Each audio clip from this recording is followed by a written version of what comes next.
fais dans la vie? Comment tu t'appelles? Je m'appelle Sébastien Vauclair, donc bon, comme je m'amuse à le dire, je suis astrophysicien non pratiquant, puisque ma formation professionnelle c'est d'abord un doctorat d'astrophysique. Donc une des seules choses que je sais faire c'est parler du ciel, de l'astronomie et éventuellement maintenant de la lumière.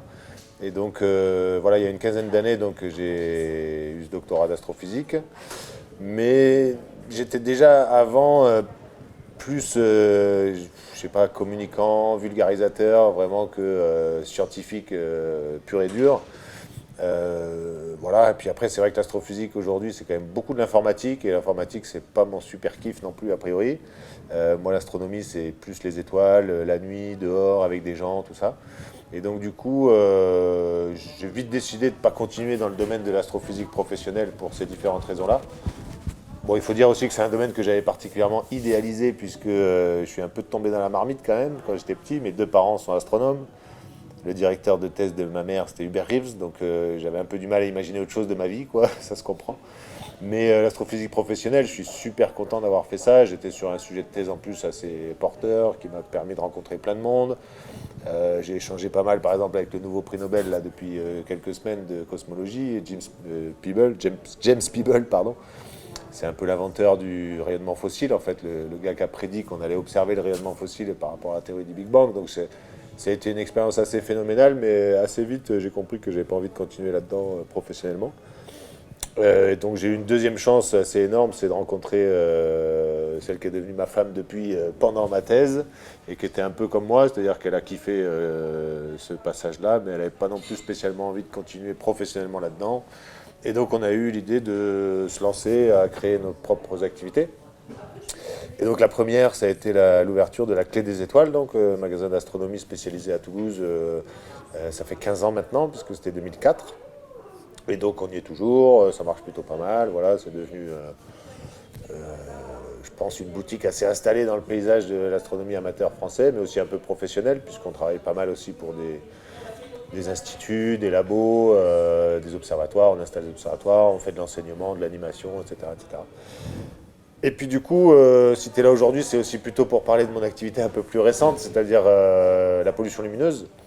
La pollution lumineuse, c'est évidemment un sujet qui intéresse les astronomes depuis toujours. C'est d'ailleurs depuis de l'astronomie que ce sujet est né finalement, puisque les astronomes professionnels américains dans les années 1970 ont vu leur outil de travail disparaître en fait avec la pollution lumineuse.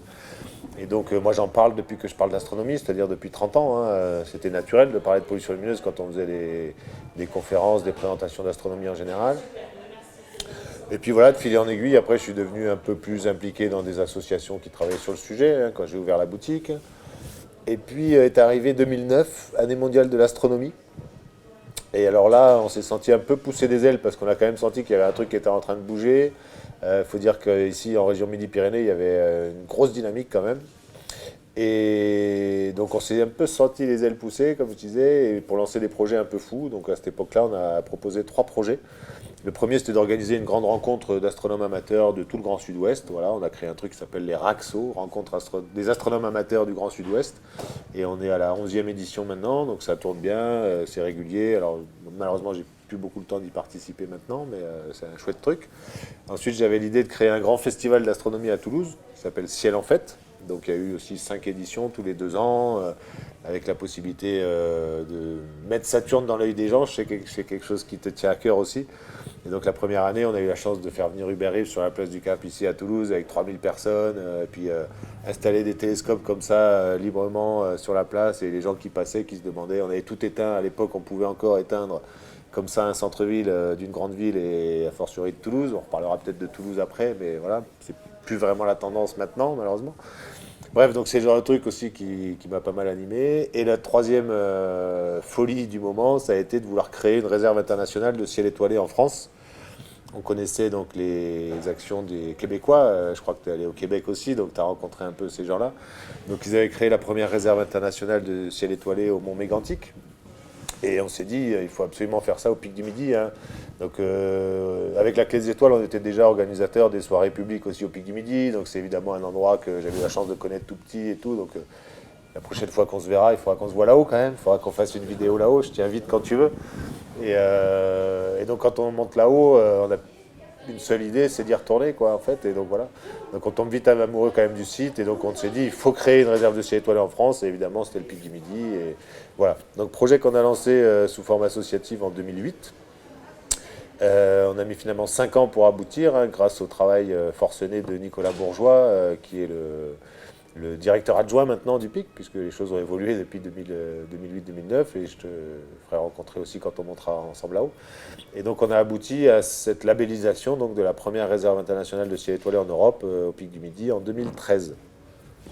Excuse-moi, c'est une introduction un peu longue, mais j'y arrive. Et du coup, pendant ce projet, en fait, donc de 2009 à 2013, bon, c'est vrai que le Pic du Midi aidant, ça a été énormément médiatisé. Donc j'ai passé ma vie un peu à accompagner des journalistes au Pic, à faire connaître un peu le sujet. Et à partir de ce moment-là, je pense que tout le monde a entendu parler de la pollution lumineuse. Je m'amuse à dire, à partir du moment où c'est passé pour la première fois aux 20h de TF1, on se disait qu'on avait quand même touché une bonne partie de la population. Sachant qu'on avait déjà eu Arte, France 2, BBC, etc. Voilà, quand on finit avec les 20h de TF1, on se dit qu'on a fait un peu le tour de la question. Et en fait, dès ce moment-là, en fait, dans les années 2010, on a commencé à être sollicité par des collectivités qui se disaient votre truc, ça a l'air quand même intéressant, on aimerait bien que vous nous aidiez à comprendre un peu la lumière, l'éclairage public, la pollution lumineuse, tout ça. Mais en gros, vous êtes une pauvre association avec 3 bénévoles, c'est pas avec ça qu'on va pouvoir travailler concrètement ensemble. C'est pas avec ça que vous allez pouvoir répondre à des appels d'offres publics pour travailler sérieusement et tout. Donc bon, une petite graine a commencé à germer dans mon esprit. Je me suis dit, bon, peut-être qu'un jour, il faudra faire ça de manière un peu plus sérieuse, un peu plus pro. Mais comme on était quand même dans le processus de labellisation du PIC, etc., je voulais pas mélanger les trucs, donc j'ai attendu un peu. Et en fait, on a eu la labellisation du PIC fin 2013.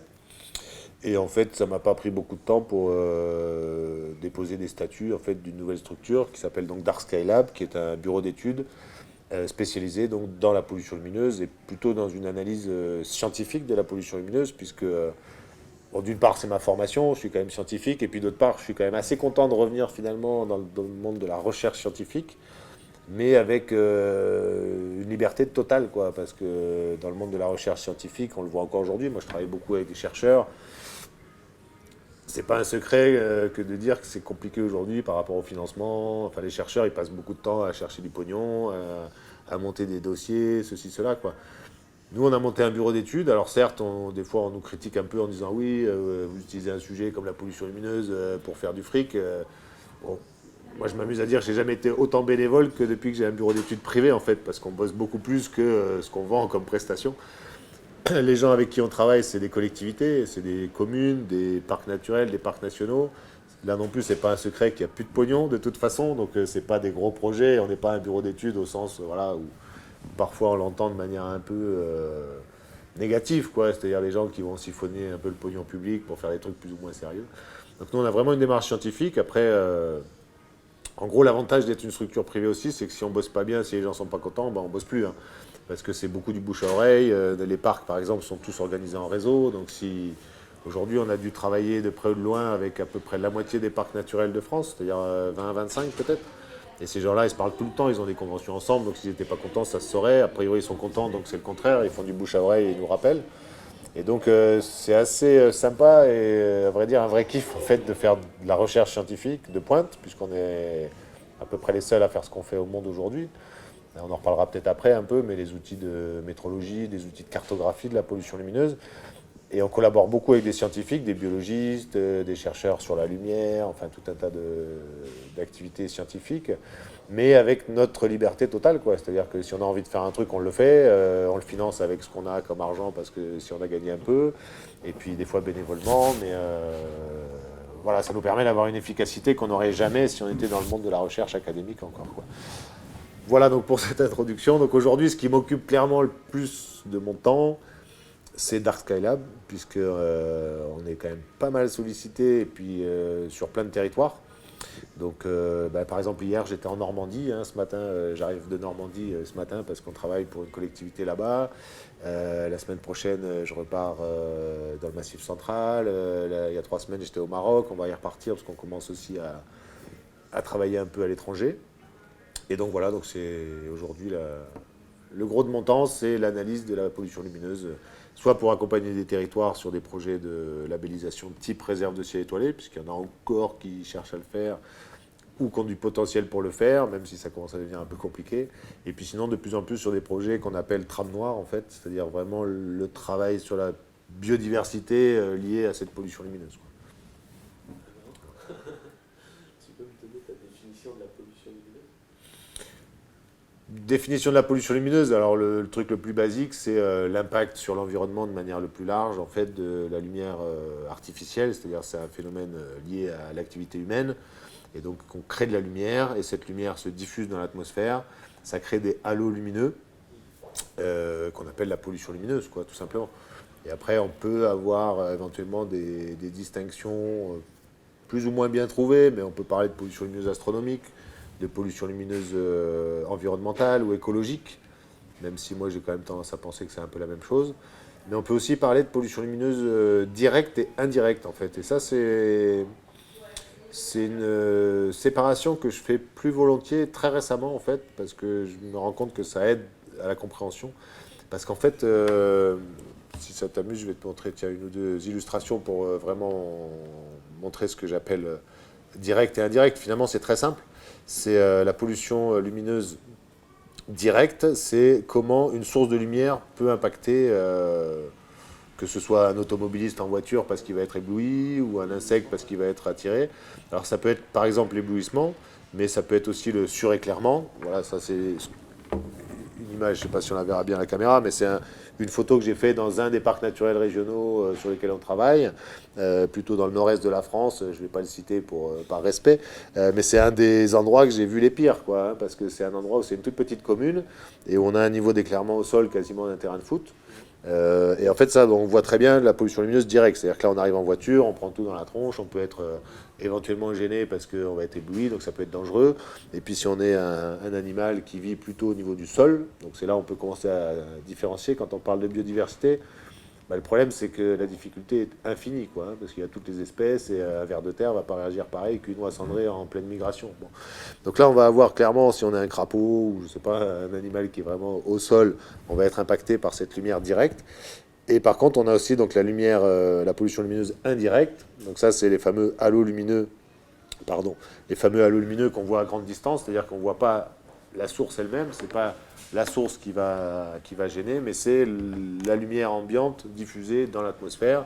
Et bon, là, typiquement, ça va plutôt gêner l'astronome, espèce animale à part sur la planète.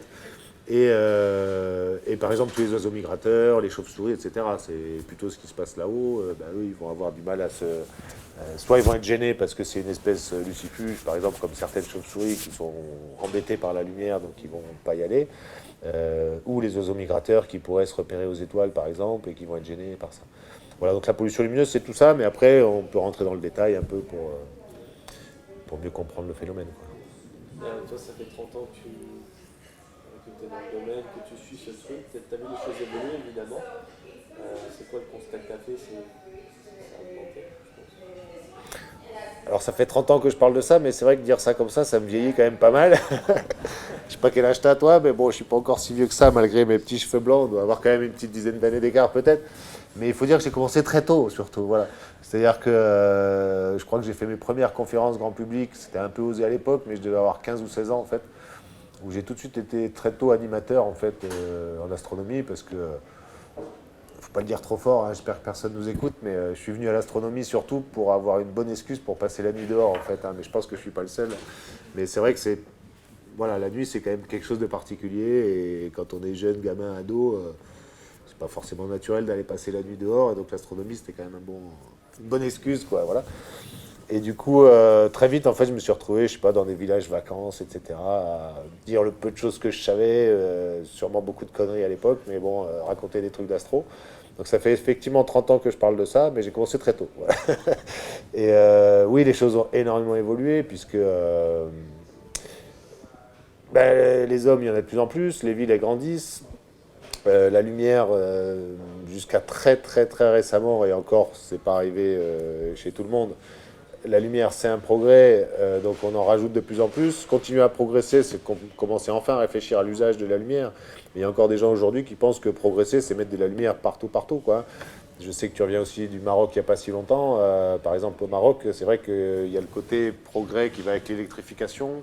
Et avec l'électrification, il y a la lumière. Et donc, en fait, on se retrouve à mettre de la lumière partout. On ne sait même pas pourquoi, en fait, parce qu'il n'y a rien autour, il n'y a pas de bâtiment, il n'y a rien. Il y a juste des champs. Et donc, en France, on est quand même maintenant à l'étape d'après, pas partout. Il y a encore des endroits où on rajoute de la lumière pour rajouter de la lumière.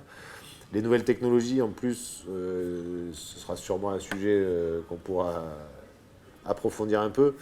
Mais les nouvelles technologies, en particulier les LED, sont tellement économes qu'on a le risque avéré dans certains endroits de voir plus de lumière et quand même de justifier des économies d'énergie. Donc oui, la tendance de toute façon, elle est à très forte augmentation. Et puis là, on parle de France, mais à l'échelle mondiale, si on regarde l'Asie du Sud-Est, par exemple, c'est juste de la folie. Donc bon, il y a les images classiques, hein, je peux te les montrer, mais on pourra aussi peut-être les mettre sur la vidéo ou en lien, mais des images où on compare différentes zones du monde à 10 ou 20 ans d'intervalle, et bah, c'est juste hallucinant de voir à quel point ça prend de l'ampleur.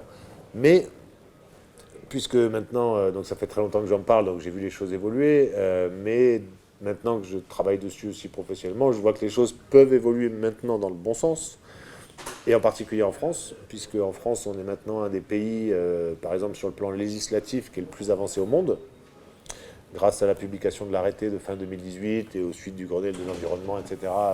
Comme quoi ça n'a pas été que de la poudre aux yeux et que du greenwashing, puisqu'il y a un vrai arrêté ministériel qui, par exemple, interdit que toute nouvelle implantation d'éclairage public à partir du 1er janvier 2020 envoie de la lumière vers le haut. C'est quand même un truc super important. C'est-à-dire qu'enfin, aujourd'hui, enfin à partir de 2020, quand on installe de l'éclairage public, c'est pour éclairer vers le bas, point. Voilà. Après, il y a obligation de remplacement de tout ce qui est lampadaire boule, enfin tout ce qui envoie plus de 50% de la lumière vers le haut, va être obligatoirement remplacé dans les 5 ans, par exemple. Donc il y a quand même des choses assez fortes qui font qu'aujourd'hui la France est plutôt sur une tendance intéressante. Peut-être pas encore à la baisse, mais en tout cas à la réflexion sur l'usage de la lumière et à l'usage des technologies de manière un peu intelligente. Je peux m'amuser avec mes petits gadgets si tu veux, mais un deuxième sujet qui est vraiment complètement fondamental, c'est sur la qualité des sources en fait. Et avec les LED, bon, avant on avait du sodium partout, ou à la limite du mercure, mais tout était vaguement orangé, ce qui était d'ailleurs apprécié ou pas, hein. C'était un peu blafard aussi parfois, un peu uniforme et tout. Mais aujourd'hui avec les LED, on peut tout faire en fait. Donc là on s'est amusé à construire un petit nuancier de LED. Donc on voit ici les différentes températures de couleur des LED en fait qu'on peut avoir. Donc on peut avoir des choses hyper blanches, super froides, très désagréables. On a plus l'impression de rentrer dans un frigo que de rentrer chez soi le soir. Donc ça, c'est vraiment tout pourri. Non seulement c'est moche, le problème c'est que c'est très économe. Donc c'est pour ça que ça demande de la sensibilisation et de la pédagogie. Mais c'est très moche. Et puis c'est ça qui a le plus d'impact négatif en fait sur tout. C'est-à-dire que c'est ça qui va le plus gêner notre vision humaine le soir. Je pense que tu en as parlé avec Martin Aubé au Canada, donc je te laisserai faire le montage pour voir comment tu veux gérer ça. Mais plus on envoie du bleu dans l'œil des gens, plus le cerveau assimile ça à la couleur bleue du ciel, tout simplement, et plus le signal, c'est de dire il fait pas de nuit, donc j'ai pas sommeil. Donc on va pas sécréter la mélatonine, toutes les hormones qui fait qu'on va se régénérer la nuit pour pouvoir lutter le lendemain contre les maladies. C'est ça qui va le plus attirer les insectes, par exemple. Plus c'est bleu, on le voit avec les lumières un peu limite ultraviolet hein, qu'on a l'été sur la plage pour cramer les moustiques. Là. Donc plus c'est bleu, plus on va attirer les insectes aussi. Plus c'est bleu, plus ça va se diffuser dans l'atmosphère aussi. Puisque là, quand le ciel est bleu, quand il fait beau, c'est parce que l'atmosphère diffuse la couleur bleue. Donc si demain on balance tout du bleu par en bas, ben, on va multiplier les halos lumineux par 4 ou 5 aussi. Quoi, voilà. Donc pour revenir à l'arrêté, aujourd'hui l'arrêté limite en fait le maximum à 3000 Kelvin, c'est-à-dire cette couleur-là. Donc ça, on ne verra plus jamais à partir de 2020 sur l'espace public, ça non plus, ça non plus.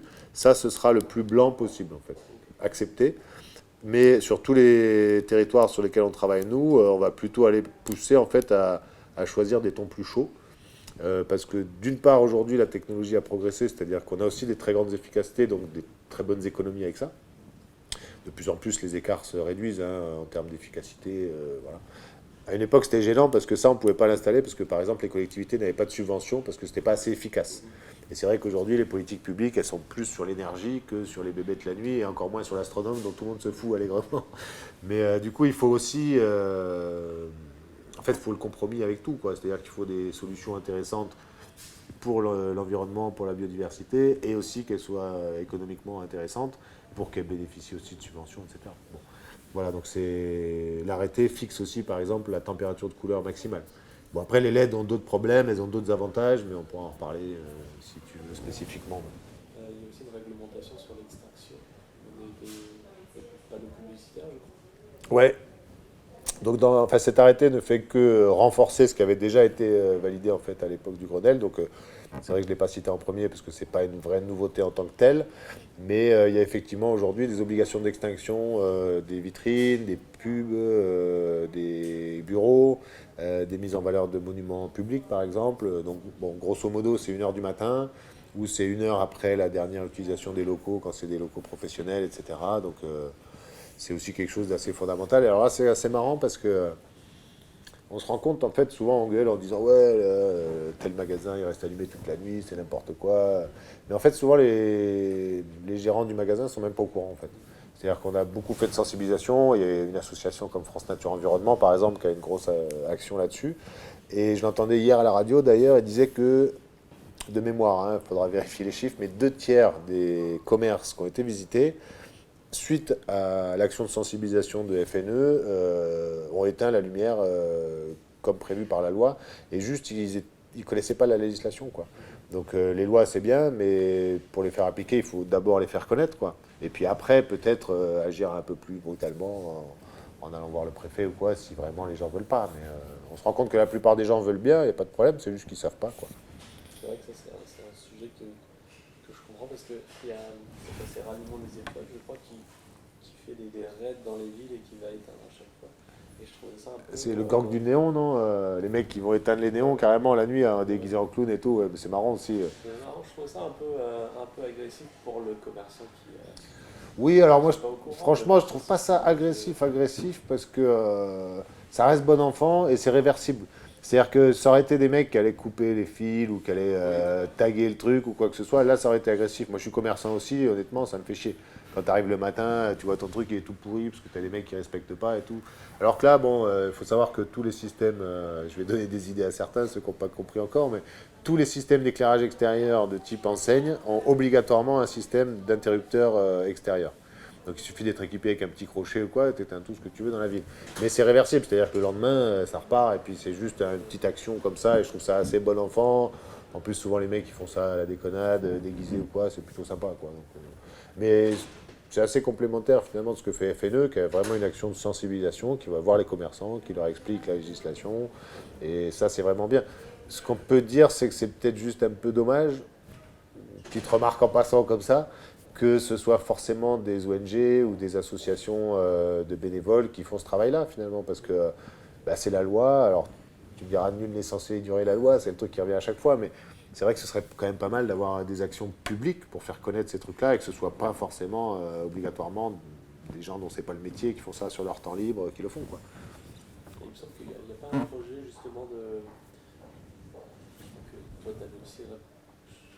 J'avais lu un truc, c'est genre une. Comment ils appelaient ça? C'est le ministère de l'Environnement qui avait demandé une étude sur la pollution lumineuse, mais c'était en 2018, je crois. Ouais. Bah, ça, on l'a fait. En fait, ils nous ont demandé un pré-rapport pour aller vers ce qu'on appelle un indicateur national de pollution lumineuse. Ouais. Mais c'est pas tant que ça. Enfin, si, tu me diras, ça peut être leur objectif, mais pour l'instant, c'est pas encore très très clair.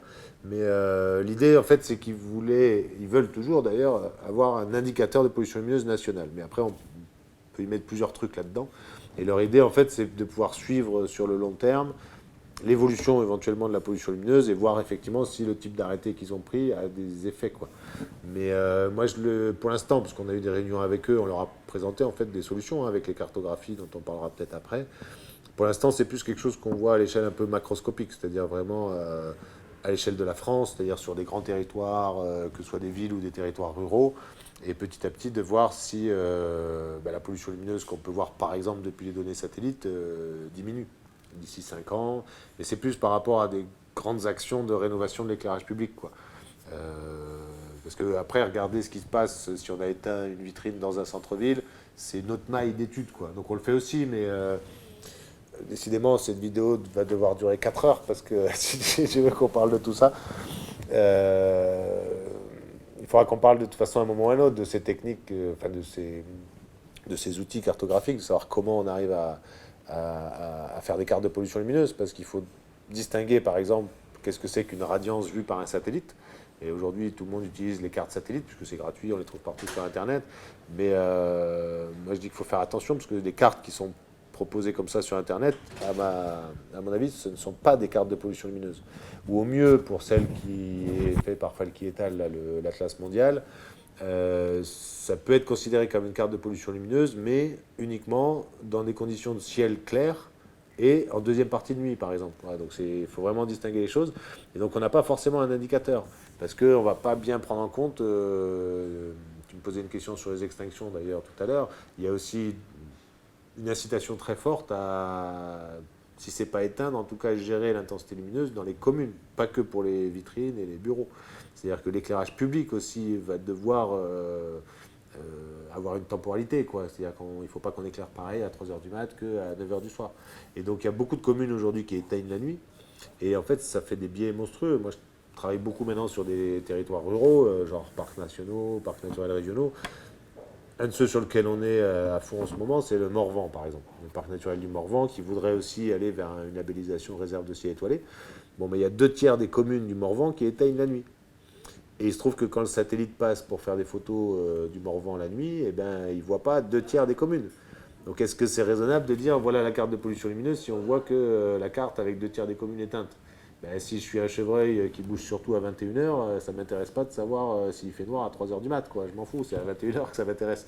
Donc voilà, il y a une carte de pollution lumineuse. Aujourd'hui, on est rentré dans un champ scientifique, c'est un vrai champ d'études.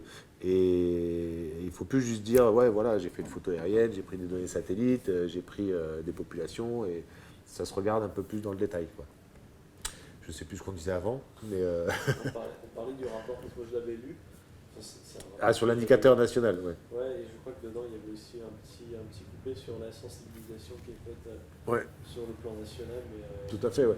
C'est qu'un rapport qui est demandé, je ne sais pas si ça va donner des choses. Ben, le rapport, non seulement il a été demandé, mais il a été fait. C'est un truc qui s'appelle le CGEDD, donc c'est... je ne me souviens plus de l'intitulé exact, mais c'est un organisme qui s'intéresse à tout ce qui est développement durable pour le ministère de l'Environnement. Et donc on a participé, nous, à ce rapport qui était porté essentiellement par l'AFB et le Muséum d'Histoire Naturelle. Et donc on a effectivement fait des conclusions, mais pour l'instant c'était vraiment la première partie du rapport, avec qu'est-ce qu'on peut apporter comme analyse scientifique pour aboutir à un indicateur.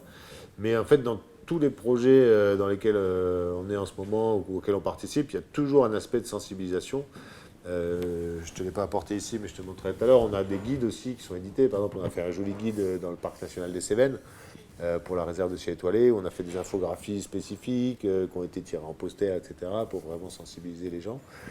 Et c'est pas pour rien qu'on est là aujourd'hui pour parler de ça aussi, quoi. Ça fait partie de cet effort de sensibilisation. Alors même le ministère, d'ailleurs, récemment, a publié en fait un petit flyer, un petit doc pour vulgariser un peu l'arrêté, puisque c'est toujours relativement imbitable quand on lit ça vraiment dans le texte d'origine. Et donc c'est important de pouvoir le vulgariser. Et donc même le ministère a pris la peine de faire un petit truc, une infographie et tout pour ça. Ouais. Donc il y a 3 réserves de ciel en France. Ah, attends, tu vas un peu loin là, parce qu'officiellement il n'y en a que 2. Hein. Mais bon, officieusement, effectivement, je peux t'annoncer que la 3e a été acceptée depuis hier soir. Donc tu vois, on est en plein dans l'actualité en plus, mais alors, je ne sais pas quand la vidéo sera diffusée, mais Plutôt janvier. plutôt en janvier. Donc là, on est le 16 novembre, voilà. Donc le 15 novembre exactement, hier soir, a été officiellement accepté donc le 3e dossier de labellisation sur lequel on a travaillé. Et donc c'est pas encore annoncé officiellement, mais ce le sera bientôt. C'est donc une réserve qui s'appelle Alpes d'Azur Mercantour, qui regroupe 3 territoires, donc une partie du parc national du Mercantour, une communauté de communes qui s'appelle Alpes d'Azur et un parc naturel régional qui s'appelle les Préalpes d'Azur. Voilà, donc c'est toute une zone un peu en nord-sud dans la vallée du Var et donc qui a été labellisée depuis hier en fait. Donc voilà, c'est pas encore officialisé à l'IDA, mais donc effectivement ça fait la troisième réserve internationale de ciel étoilé en France. Donc je t'ai dit tout à l'heure qu'on avait démarré un peu toute cette aventure après celle du Pic du Midi. Ensuite on a travaillé avec les Cévennes, qui a été labellisée réserve de ciel étoilé en 2018. Et en gros, alors si je suis à jour, il y a 14 réserves de ciel étoilé labellisées au monde. Je l'ai appris récemment, plus d'une centaine de demandes en fait qui est parvenue à l'IDA. Donc j'avoue qu'on n'est quand même pas peu fiers finalement d'avoir pu initier la première et puis accompagner aussi les deux suivantes réserves de ciel étoilé en France, quoi. Bon, ça peut être vu de plusieurs manières. On nous a reproché plein de fois de créer un espèce de zoo où on allait parquer les étoiles, etc. Bon, il y a forcément des détracteurs, hein. De toute façon, dès que tu fais un truc quelque part, dès que tu fais un peu bouger, il y a toujours des gens pour dire que c'est pas comme ça qu'il faut faire. Mais bon, ils ont qu'à faire de leur manière, et puis ce sera complémentaire, et puis ça fera avancer le schmilblick, donc c'est toujours bon à prendre. Donc nous, on est parti, c'est vrai, là-dessus, parce qu'on voulait avant tout faire connaître le sujet, en fait. Donc il fallait médiatiser le truc. Et honnêtement, avec le recul, il n'y avait rien de mieux pour médiatiser le truc que de faire une réserve de ciel étoilé au Pic du Midi. Je t'ai dit un peu tout à l'heure en introduction, mais en 2010, j'ai dû monter une quarantaine de fois au Pic uniquement pour accompagner des journalistes, quoi. Donc c'est bien pour dire que c'est un truc qu'a pris. On a eu la bonne idée de faire ça au Pic. Et puis alors évidemment, c'était la première en Europe. Après, celle des Cévennes, c'était la plus grande. Après, le Mercantour, c'est je sais plus quoi. Il y a toujours un truc pour avoir plus grosse que le voisin. Mais ça fait partie du jeu des humains. Mais toujours est-il que voilà, l'intérêt, c'est que c'est pas une fin en soi, hein, un label pour un label. Donc ça, c'est pareil, il faudra peut-être une émission entière pour parler d'une réserve de ciel étoilé, qu'est-ce que c'est. Mais c'est avant tout un projet de territoire, c'est-à-dire c'est pas dire on parque les étoiles et puis là on fait des choses et puis on fait n'importe quoi ailleurs, ce qui est souvent reproché. C'est avant tout un outil de sensibilisation en fait. C'est-à-dire que les gens ils se disent tiens, réserve de ciel étoilé, c'est quoi, pourquoi? Ah oui, tiens, c'est vrai, quand j'étais petit, je voyais la Voie lactée, je la vois plus. Donc voilà, c'est juste pour faire monter le truc dans l'esprit des gens, parce que bon, je fais beaucoup de conférences un peu partout, maintenant ailleurs dans le monde et tout. Là, je reviens d'une expérience assez magique au Maroc. Et moi, j'hallucine toujours quand j'ai une dame, parfois un peu âgée, voilà, plutôt grand-mère, marocaine, au fond de la salle avec son voile, etc. Et puis qui me remercie à la fin de la conférence en me disant grâce à vous, j'ai enfin compris pourquoi je vois plus les étoiles de mon enfance. Et ça, c'est un truc. Alors, je l'ai assimilé parce que ça revient très souvent, mais j'hallucine. C'est-à-dire que les gens, ils sont là dans un environnement, ils prennent de la lumière plein la gueule partout. Il y a de la lumière dans tous les sens, tout est éclairé. Ils voient plus leurs étoiles, mais ils ont jamais fait le rapprochement, quoi. Il faut qu'il y ait quelqu'un qui lui dise voilà, c'est parce qu'on met de la lumière que les étoiles disparaissent, qu'on lui prouve par A plus B avec des images, etc. Pour que les gens comprennent que putain, merde, c'est vrai que quand j'étais petit, il n'y avait pas de lumière, je voyais les étoiles. Maintenant, il y a de la lumière, je vois plus d'étoiles. Et maintenant, je fais le lien, quoi. Et c'est 40 ans plus tard. Et donc, si on ne fait pas ce travail de sensibilisation, moi, j'ai l'impression de rabâcher toujours des évidences, quoi. On me demande quel est l'impact de la lumière sur les espèces. Je montre une photo d'un hibou ou d'une chouette. Je dis, bah, voyez, les yeux, les trucs, il est fait pour être meilleur que les autres la nuit, quoi. Si la nuit, ça devient le jour, eh ben, ça marche plus. Il n'a plus les attributs qu'il fait. Donc, c'est tellement évident, tout ça, tout le temps, quoi. Mais si on ne le dit pas, eh ben, ça ne percute pas, tout simplement. Donc voilà, les réserves de ciel étoilé, c'était d'abord et avant tout un outil de communication, j'ose le dire comme ça. Mais c'est loin d'être que ça, parce que ça a d'abord été ça, donc sensibilisation énormément, mais après ça se concrétise sérieusement. C'est-à-dire que sur la réserve du Pic du Midi, par exemple, il y a quand même 250 communes qui ont signé, qui ont pris une délibération en conseil municipal, c'est pas rien. C'est-à-dire que c'est un truc qui a été discuté en conseil, qui a été validé, et qui ont validé un guide de l'éclairage. C'est-à-dire que nous, quand on est sollicité, que ce soit les Cévennes, le Mercantour ou partout, on fait un guide de préconisation qui doit être validé. C'est-à-dire qu'à partir de là, je te disais tout à l'heure, l'arrêté national fixe 3000 Kelvin. Bon, ben on a dit que dans la zone cœur des Cévennes, c'était pas 3000 Kelvin qu'on allait mettre, c'était 2000 ou 2002, moins de 2000. Donc c'est des engagements qui sont très forts, qui vont bien au-delà de ce que la loi impose, et qui doit être validé par les conseils municipaux. C'est-à-dire que c'est un vrai engagement, quoi. Et après, il y a des gens qui se disent, oui, bon, un label pour un label, c'est juste un tampon, mais c'est loin d'être que ça aussi. La réserve du Pic du Midi, labellisée en 2013, On travaille beaucoup depuis avec le syndicat départemental d'énergie des Hautes-Pyrénées, puisque c'est eux qui gèrent en général, dans toute la France, hein, il y a des syndicats d'énergie dans tous les départements qui gèrent cet éclairage public. Et donc on travaille aujourd'hui, nous on est conventionné avec, j'en sais rien, une bonne vingtaine, quoi, parce que partout où on travaille, en général, on a des conventions de partenariat avec ces gens-là et on travaille techniquement avec eux, quoi, du coup, sur le terrain, pour aller vraiment voir où est-ce qu'il y a des lampadaires qui ne vont pas, comment faire pour les remplacer, etc. Et par exemple, alors je ne suis sûrement pas à jour, mais dans les Hautes-Pyrénées, depuis 2013, donc ça fait quoi? Ça fait 6 ans. En 5-6 ans, il y a plus de 8 millions d'euros qui ont été investis pour remplacer les éclairages publics.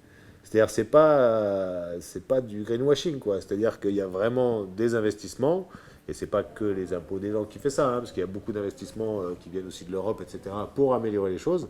Et c'est quand même pas rien, quoi. 8 millions d'euros, c'est-à-dire que sur 250 communes, je crois qu'il y en a plus de 200, il faudrait que je regarde un peu les chiffres à jour, mais il y en a plus de 200 dans lesquels il y a eu des conversions d'éclairage, alors pas forcément total encore, etc.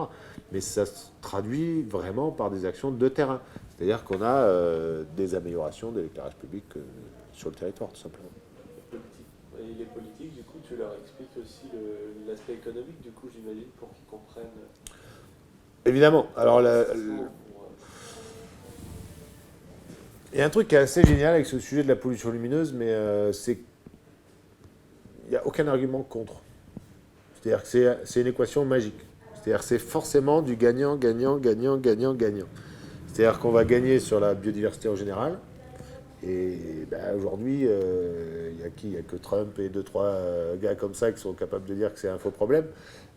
Donc aujourd'hui, clairement, on a un gros souci avec la planète. Et si on veut que les enfants, moi je ne vais pas te faire le discours là-dessus, parce qu'il y en aura d'autres qui le feront mieux que moi. Clairement, la pollution lumineuse, ça a un impact majeur sur la biodiversité. On pense qu'il y a 150 insectes qui meurent par nuit par lampadaire, par exemple. L'insecte, c'est quand même un des premiers maillons de la chaîne alimentaire. Et on dit que les insectes disparaissent, enfin, c'est vrai, c'est pas qu'on le dit, c'est que c'est vrai. Et la pollution lumineuse est a priori la deuxième cause de disparition des insectes après les pesticides. Donc c'est monstrueux. 150 insectes par lampadaire par nuit, fois à peu près 10 ou 11 millions de lampadaires en France.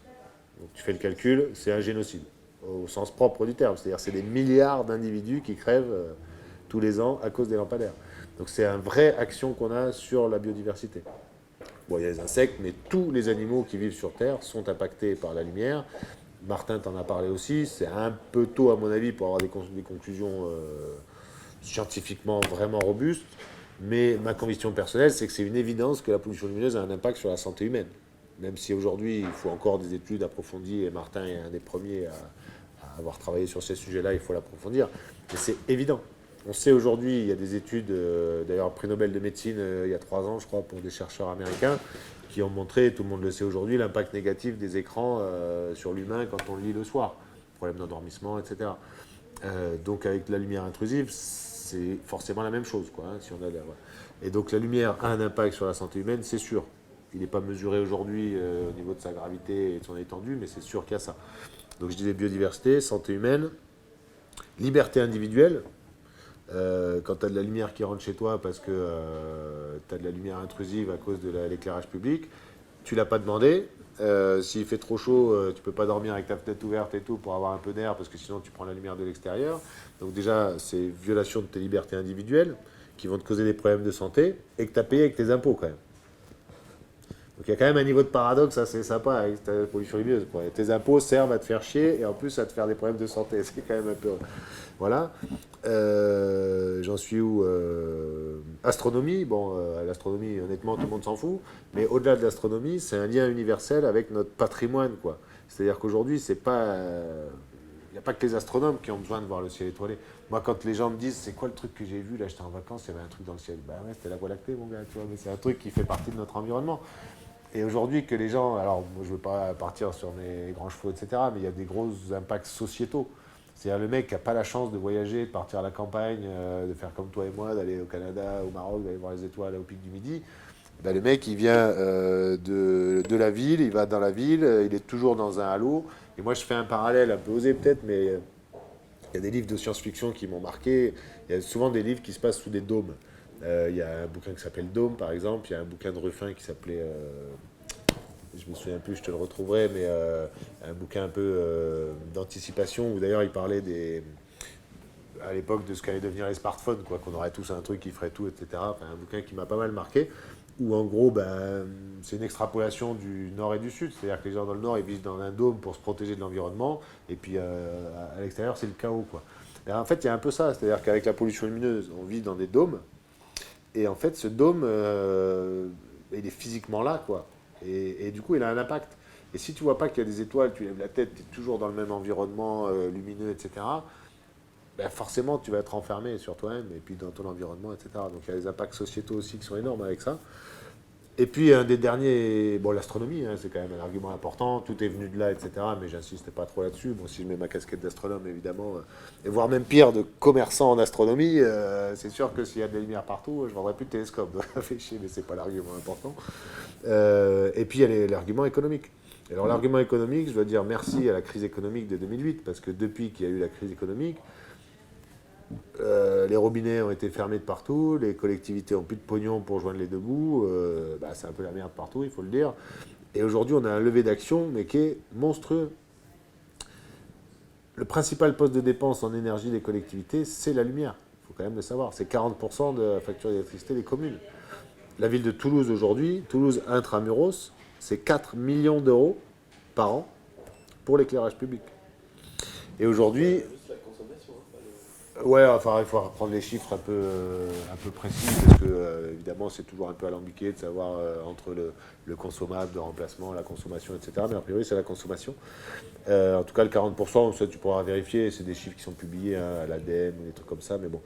Et un chiffre qui m'a marqué récemment, parce que je travaille aussi avec le syndicat départemental ici de Haute-Garonne, il me disait, concrètement, sur des retours d'expérience de travaux qui ont été menés, les économies moyennes dans la conversion de l'éclairage public avec des solutions modernes, respectueuses de l'environnement, ça va jusqu'à. Enfin, la moyenne, je crois que c'est 70 ou 75% sur la facture d'électricité, quoi. Ça veut dire qu'aujourd'hui, n'importe quelle commune en France, parce que la grosse majorité a encore un parc d'éclairage super obsolète, si vraiment ils prennent le truc par le bon bout, c'est-à-dire qu'il faut faire gaffe, parce qu'il ne faut pas non plus succomber au chant des sirènes de n'importe qui veut vendre n'importe quelle saloperie de LED, parce qu'il y a encore des gens aujourd'hui qui vont être capables de vendre n'importe quoi. Donc moyennant qu'il y ait eu cet effort de sensibilisation, parce que, comme j'ai dit tout à l'heure un peu, les nouvelles technologies, ça nécessite plus de formation, parce que c'est plus compliqué. La LED, c'est un composant électronique, hein, on le voit ici, hein, là j'ai de l'éclairage, c'est pas une ampoule que j'ai dans une lampe, c'est une carte électronique avec des composants électroniques, et on peut en faire ce qu'on veut, soit en température de couleur, soit en intensité, etc. Enfin, et puis ça peut avoir des impacts qui peuvent être largement pires que ce qu'il y avait avant. Ça peut apporter des bonnes solutions, mais ça peut être pire. Donc voilà, c'est forcément plus compliqué. Donc ça demande beaucoup de travail de sensibilisation. Mais aujourd'hui, n'importe quelle commune en France peut économiser la moitié de sa facture d'électricité avec l'éclairage public. Donc c'est juste un sujet génial. Il faut juste le faire connaître. Et moi, c'est vrai que maintenant j'y suis habitué, mais j'ai l'impression toujours de raconter des évidences et des tissus d'évidences les unes après les autres. Mais n'empêche que voilà, il faut sensibiliser et il y a tout à gagner. un autre argument que celui que tu as cité, il y a celui de l'émerveillement qui me touche particulièrement, je pense que toi aussi. C'est que quelqu'un qui habite là, en pleine ville, il n'a pas accès à un étoilé. Bien sûr. Il a vraiment accès aux rêves, est-ce qu'il a accès à ces grands espaces, aussi Mais alors, évidemment, je suis complètement d'accord, mais c'était complètement intégré dans ce que je disais, l'astronomie. Enfin, en gros, les gens comme toi qui rêvent à aller se peler le cul, à aller photographier la nébuleuse d'Orion dans les Vosges, le prend pas mal parce que je m'intègre dedans, mais tout le monde s'en fout. Aujourd'hui, quand tu prends la population globale, hein, là je te fais quand même un truc global. Mais effectivement, c'est fondamental. Mais pour moi, c'était vraiment lié à mon truc sociétal, quoi.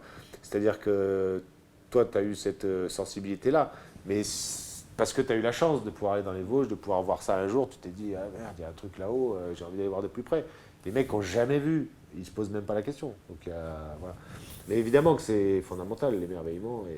Mais moi, quand je tu sais, au magasin, tu viendras peut-être tout à l'heure, tu passeras un petit moment pour voir un peu comment ça se passe. Mais moi, très souvent, je dis aux gens qui veulent voir, qui me posent des questions, comment on fait pour. Je leur dis très souvent, le premier instrument pour l'observation, c'est vos yeux et une chaise longue, hein.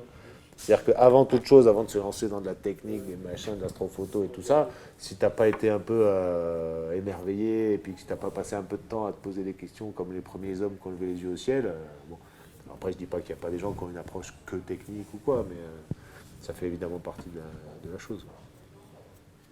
Tu peux me dire ce que c'est le lampadaire idéal? Alors, bon, la réponse classique, c'est le lampadaire idéal, c'est le lampadaire éteint ou c'est le lampadaire qui n'est pas là. Parce que tout simplement, alors si je me place du point de vue purement de la biodiversité ou de l'astronome, il y a le jour, il y a la nuit, ça c'est la nature, c'est comme ça. Bon. Et donc il n'y a pas besoin de lampadaire la nuit. Bon. Après, évidemment que maintenant, il y a la vie en société, il y a tout ça. Depuis le Moyen-Âge, on a compris que les villes complètement plongées dans le noir, c'était pas forcément la meilleure idée et tout. Donc on a commencé à éclairer pour des questions de sécurité d'abord. Mais c'est vrai qu'on a ensuite mis de la lumière partout sans se poser la question. C'est-à-dire que la moindre ferme isolée au fin fond de la Pampa voulait son lampadaire parce qu'il n'y avait pas de raison que là-bas il y ait et qu'il n'y soit pas. Et toujours sous couvert d'arguments sécuritaires qui sont en fait totalement faux. Aujourd'hui on le sait, quoi. C'est-à-dire qu'il vaut mieux avoir une ferme isolée complètement éclairée si on veut se faire cambrioler la nuit, quoi. La statistique, elle est très claire, hein. Plus de 90% des cambriolages, et c'est les gendarmes qui le disent, c'est pas moi, plus de 90% des cambriolages ont lieu le jour, quand il fait jour et que les gens ne sont pas là parce qu'ils sont au boulot. C'est quand même vachement plus facile pour un cambrioleur que d'arriver la nuit avec la torche quand les gens sont en train de pioncer, et éventuellement avec le fusil de chasse sous le lit, quoi. Donc pareil pour la sécurité routière, pareil pour plein de choses. Donc lumière n'est pas égale à sécurité. Alors après, il faut regarder chaque cas particulier. Évidemment, il y a des endroits en ville où il vaut mieux de la lumière, on est d'accord. Mais donc le lampadaire qui doit exister quand même sur l'espace public, idéal, c'est un lampadaire qui n'éclaire que là où il faut, quand il faut, de la manière dont il faut, avec l'intensité qu'il faut, etc. Et c'est là où la LED n'est pas complètement bonne achetée aujourd'hui, puisque la LED permet ça. C'est-à-dire que quand on mettait de l'éclairage de base depuis les chandelles à l'époque, et puis ensuite c'est passé par les ampoules classiques, les sodium, les lampes à mercure, etc. On se préoccupait pas de ça, quoi. C'est-à-dire qu'on foutait un truc, ça éclairait. Enfin, il faut quand même se rappeler qu'un jour, il y a un ingénieur qui a été payé, sûrement grassement, pour inventer un machin qui s'appelle le lampadaire boule, quand même. C'est-à-dire que pour éclairer l'espace public, il a pris un machin fixé par le bas, qui éclaire partout, sauf là où on a besoin d'éclairer, quoi. C'est-à-dire que ça projette un cône d'ombre sur le trottoir qu'on doit éclairer, et puis que finalement, ça éclaire partout.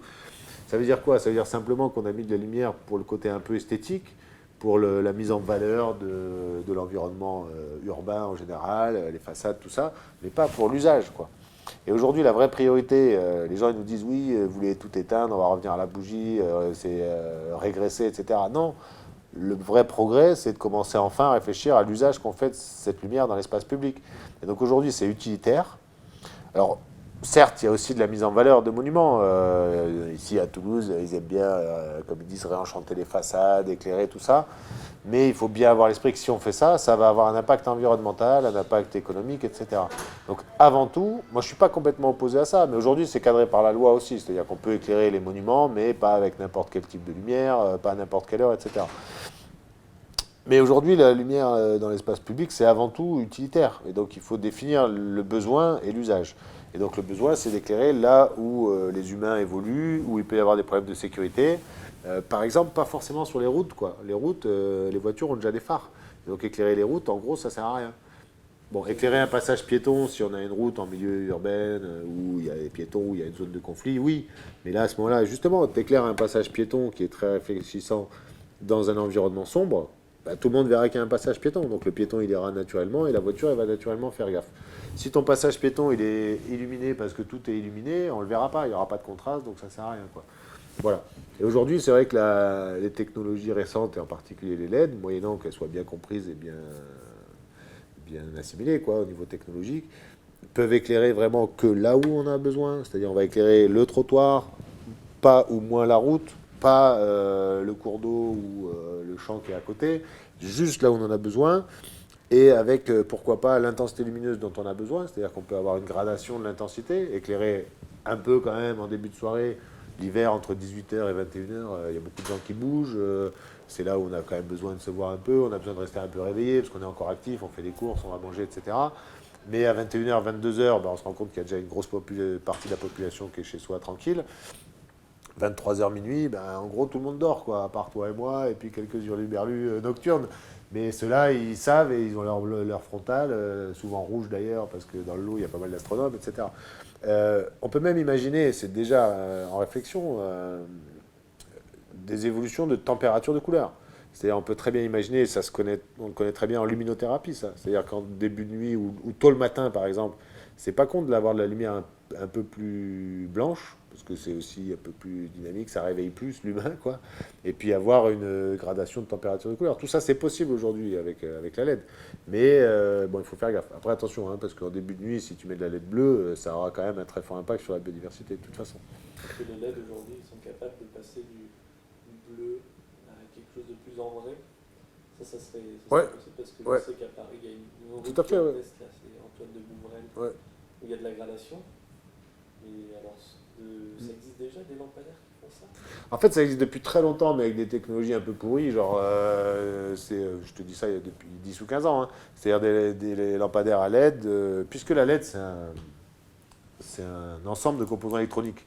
On peut très bien imaginer un lampadaire où il y aurait toutes ces LED-là mélangées. Et tu peux très bien en allumer une, pas l'autre, etc. Donc ça, c'est des choses qui existent depuis longtemps, mais ça a un rendu pas terrible. Mais alors, je suis pas forcément complètement à la page, parce que c'est un domaine qui évolue très vite. Mais je crois qu'ils sont capables de changer les températures de couleur, même sur des composants eux-mêmes maintenant. Donc oui.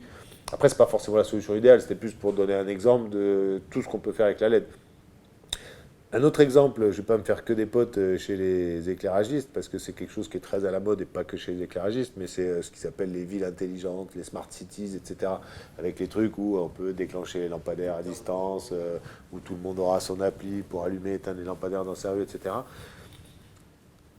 C'est super intéressant en termes technologiques, ça s'adapte très bien à différents endroits. À Toulouse, ici, il y a des expérimentations qui ont l'air de plutôt bien marcher. Moi, c'est pas forcément quelque chose que je conseille beaucoup, en particulier aux petites communes rurales, parce que ça coûte cher et que ça demande quand même de la compétence. C'est-à-dire qu'ici, à Toulouse, par exemple, il y a une régie qui est quand même super costaud, avec des ingénieurs en pagaille, les gens, ils savent, ils sont équipés, ils ont les outils informatiques, tout ça, pourquoi pas. Mais tu vas voir à trifouiller les oies au fin fond de la Pampa, où il y a une petite collectivité, où les gens ne savent pas trop, bon, il y a de la lumière, ça s'allume, c'est très bien. Tu vas pas leur demander d'aller se former en informatique pour pouvoir gérer une base de données à distance, de télégestion, machin, etc. C'est voué à l'échec, ça ne marchera pas. Et ça coûte très cher. Et ça sert à rien, je veux dire, on n'a pas besoin. Voilà. Et aujourd'hui, il y a des solutions qui existent directement sur l'étagère, hein, où tu installes un lampadaire, il est auto-graduel, quoi. C'est-à-dire qu'on définit à l'avance des plages, ça peut nécessiter des petites études des fois, c'est le genre de truc qu'on fait justement, on aide les collectivités à ça. On dit voilà, vous avez tel besoin à tel moment, voilà le type de solution qui peut être intéressant, et on peut pré-programmer le truc, c'est-à-dire qu'il y a, comme je disais tout à l'heure, 18h, 21h par exemple, 21h, 23h, 23h, 5h du mat, et puis après ça remonte un peu, et on définit comme ça des gradations automatiques finalement, et ça c'est installé une fois pour toutes, et on le voit même plus en fait, on s'en rend même plus compte. Il y a quand même un truc marrant, c'est que si tu fais un test avec de la population lambda, et tu prends un lampadaire, tu amènes les gens, tu les amènes, tu reviens après, tu as baissé la lumière de 50%, personne ne s'en rend compte quasiment. C'est hallucinant. Tant qu'il y a de la lumière, les gens ils s'en foutent en fait, ils s'en rendent pas compte. Aussi, bien sûr. Je vais te faire une dernière question et après on passera à Dark Skyla. On va voir la technique des outils et tout, mais tu voyages quand même pas mal. C'est quand la dernière fois que tu as vu une luciole ou un verre luisant? Est-ce que tu t'en rappelles? Bah écoute, c'est un peu joker, un peu mauvaise question, je suis désolé, mais j'ai la chance d'habiter à la campagne. Enfin, c'est une chance un peu provoquée, puisque quand je dois acheter une maison, bah, évidemment, je la visite de nuit, quoi. Et donc, j'ai la chance d'en avoir eu il n'y a pas si longtemps dans mon jardin. Je suis à la frontière Haute-Garonne-Gers. Donc, mais j'avoue que j'étais content. Et j'ai montré ça à mes filles. Voilà, j'ai dit, ah, t'as vu, c'est quand même un truc extrêmement rare, quoi. Et c'est vrai que je me balade beaucoup dans plein de régions en France de nuit, des régions qui potentiellement sont pas trop pourries la nuit, puisque c'est l'endroit où je travaille pour des sujets trame noire, réserve de ciel étoilé, etc. Et donc j'ai la chance, d'ailleurs c'est assez sympa, je dois dire, parce que depuis depuis quelques années que le sujet explose pas mal, je découvre plein de coins que je connaissais pas du tout, tu vois, et en général les parcs naturels et tout, c'est pas les endroits les plus moches en plus à visiter, donc c'est plutôt assez chouette. Mais c'est vrai que maintenant que tu me poses la question comme ça, dans tous ces territoires-là, j'ai pas vraiment souvenir d'en avoir vu, en tout cas pas en pagaille, quoi. Alors que j'ai des souvenirs plus jeunes, puisque tu as rappelé gentiment que ça faisait 30 ans que j'étais dans ce business. Mais j'ai des souvenirs plus jeunes où effectivement on en voyait plus que ça, quoi. On s'amusait même avec, on faisait chier les pauvres à l'époque. Mais quand j'en ai vu une dans mon jardin l'autre fois, j'étais quand même tout content et je l'ai montré à mes filles, quoi. Donc ça montre que j'ai la chance d'en avoir eu il n'y a pas si longtemps, mais ça reste un événement. Dark Skylab. Alors, Dark Skylab. Bah, en fait, comme je l'ai un petit peu dit tout à l'heure, c'est vraiment une opportunité, mais même en fait on nous a poussé à le faire. Alors même un peu paradoxalement, puisque depuis les changements de politique, c'est plus tout à fait la même histoire avec la municipalité de Toulouse là. Mais en réalité, ça remonte à 2010. Donc je t'ai raconté tout à l'heure qu'on a lancé la réserve de ciel étoilé en 2009. Et en fait, dès 2010, on a commencé à discuter avec la municipalité de Toulouse au début. Et c'est eux qui m'ont vite fait comprendre que si je voulais bosser un peu sérieusement avec des collectivités, il faudrait professionnaliser un peu l'affaire parce que dès qu'on travaille avec des collectivités, ben, ça passe par du marché public, appel d'offres, machin, tout ça. Donc il fallait être un peu sérieux et trois pauvres bénévoles dans leur coin, ça ne le faisait pas. Donc j'ai intégré cette information, on a continué le projet du PIC. Plus ça a été, en fait, plus on a commencé à être sollicité par des techniciens, des collectivités et tout. Donc je me suis dit, bon, il faut faire le truc. Donc j'ai créé Dark Skylab juste après, en fait, l'attribution du label de la réserve du PIC. Et donc c'est toute fin 2013, début 2014 que Dark Skylab est né.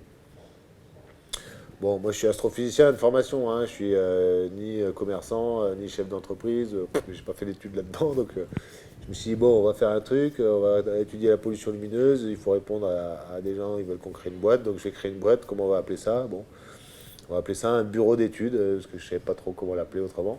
Alors je me suis rendu compte depuis que ça peut être vu des fois de manière péjorative, quoi, les bureaux d'études par les collectivités, parce que c'est un peu les mecs qui viennent pour, voilà.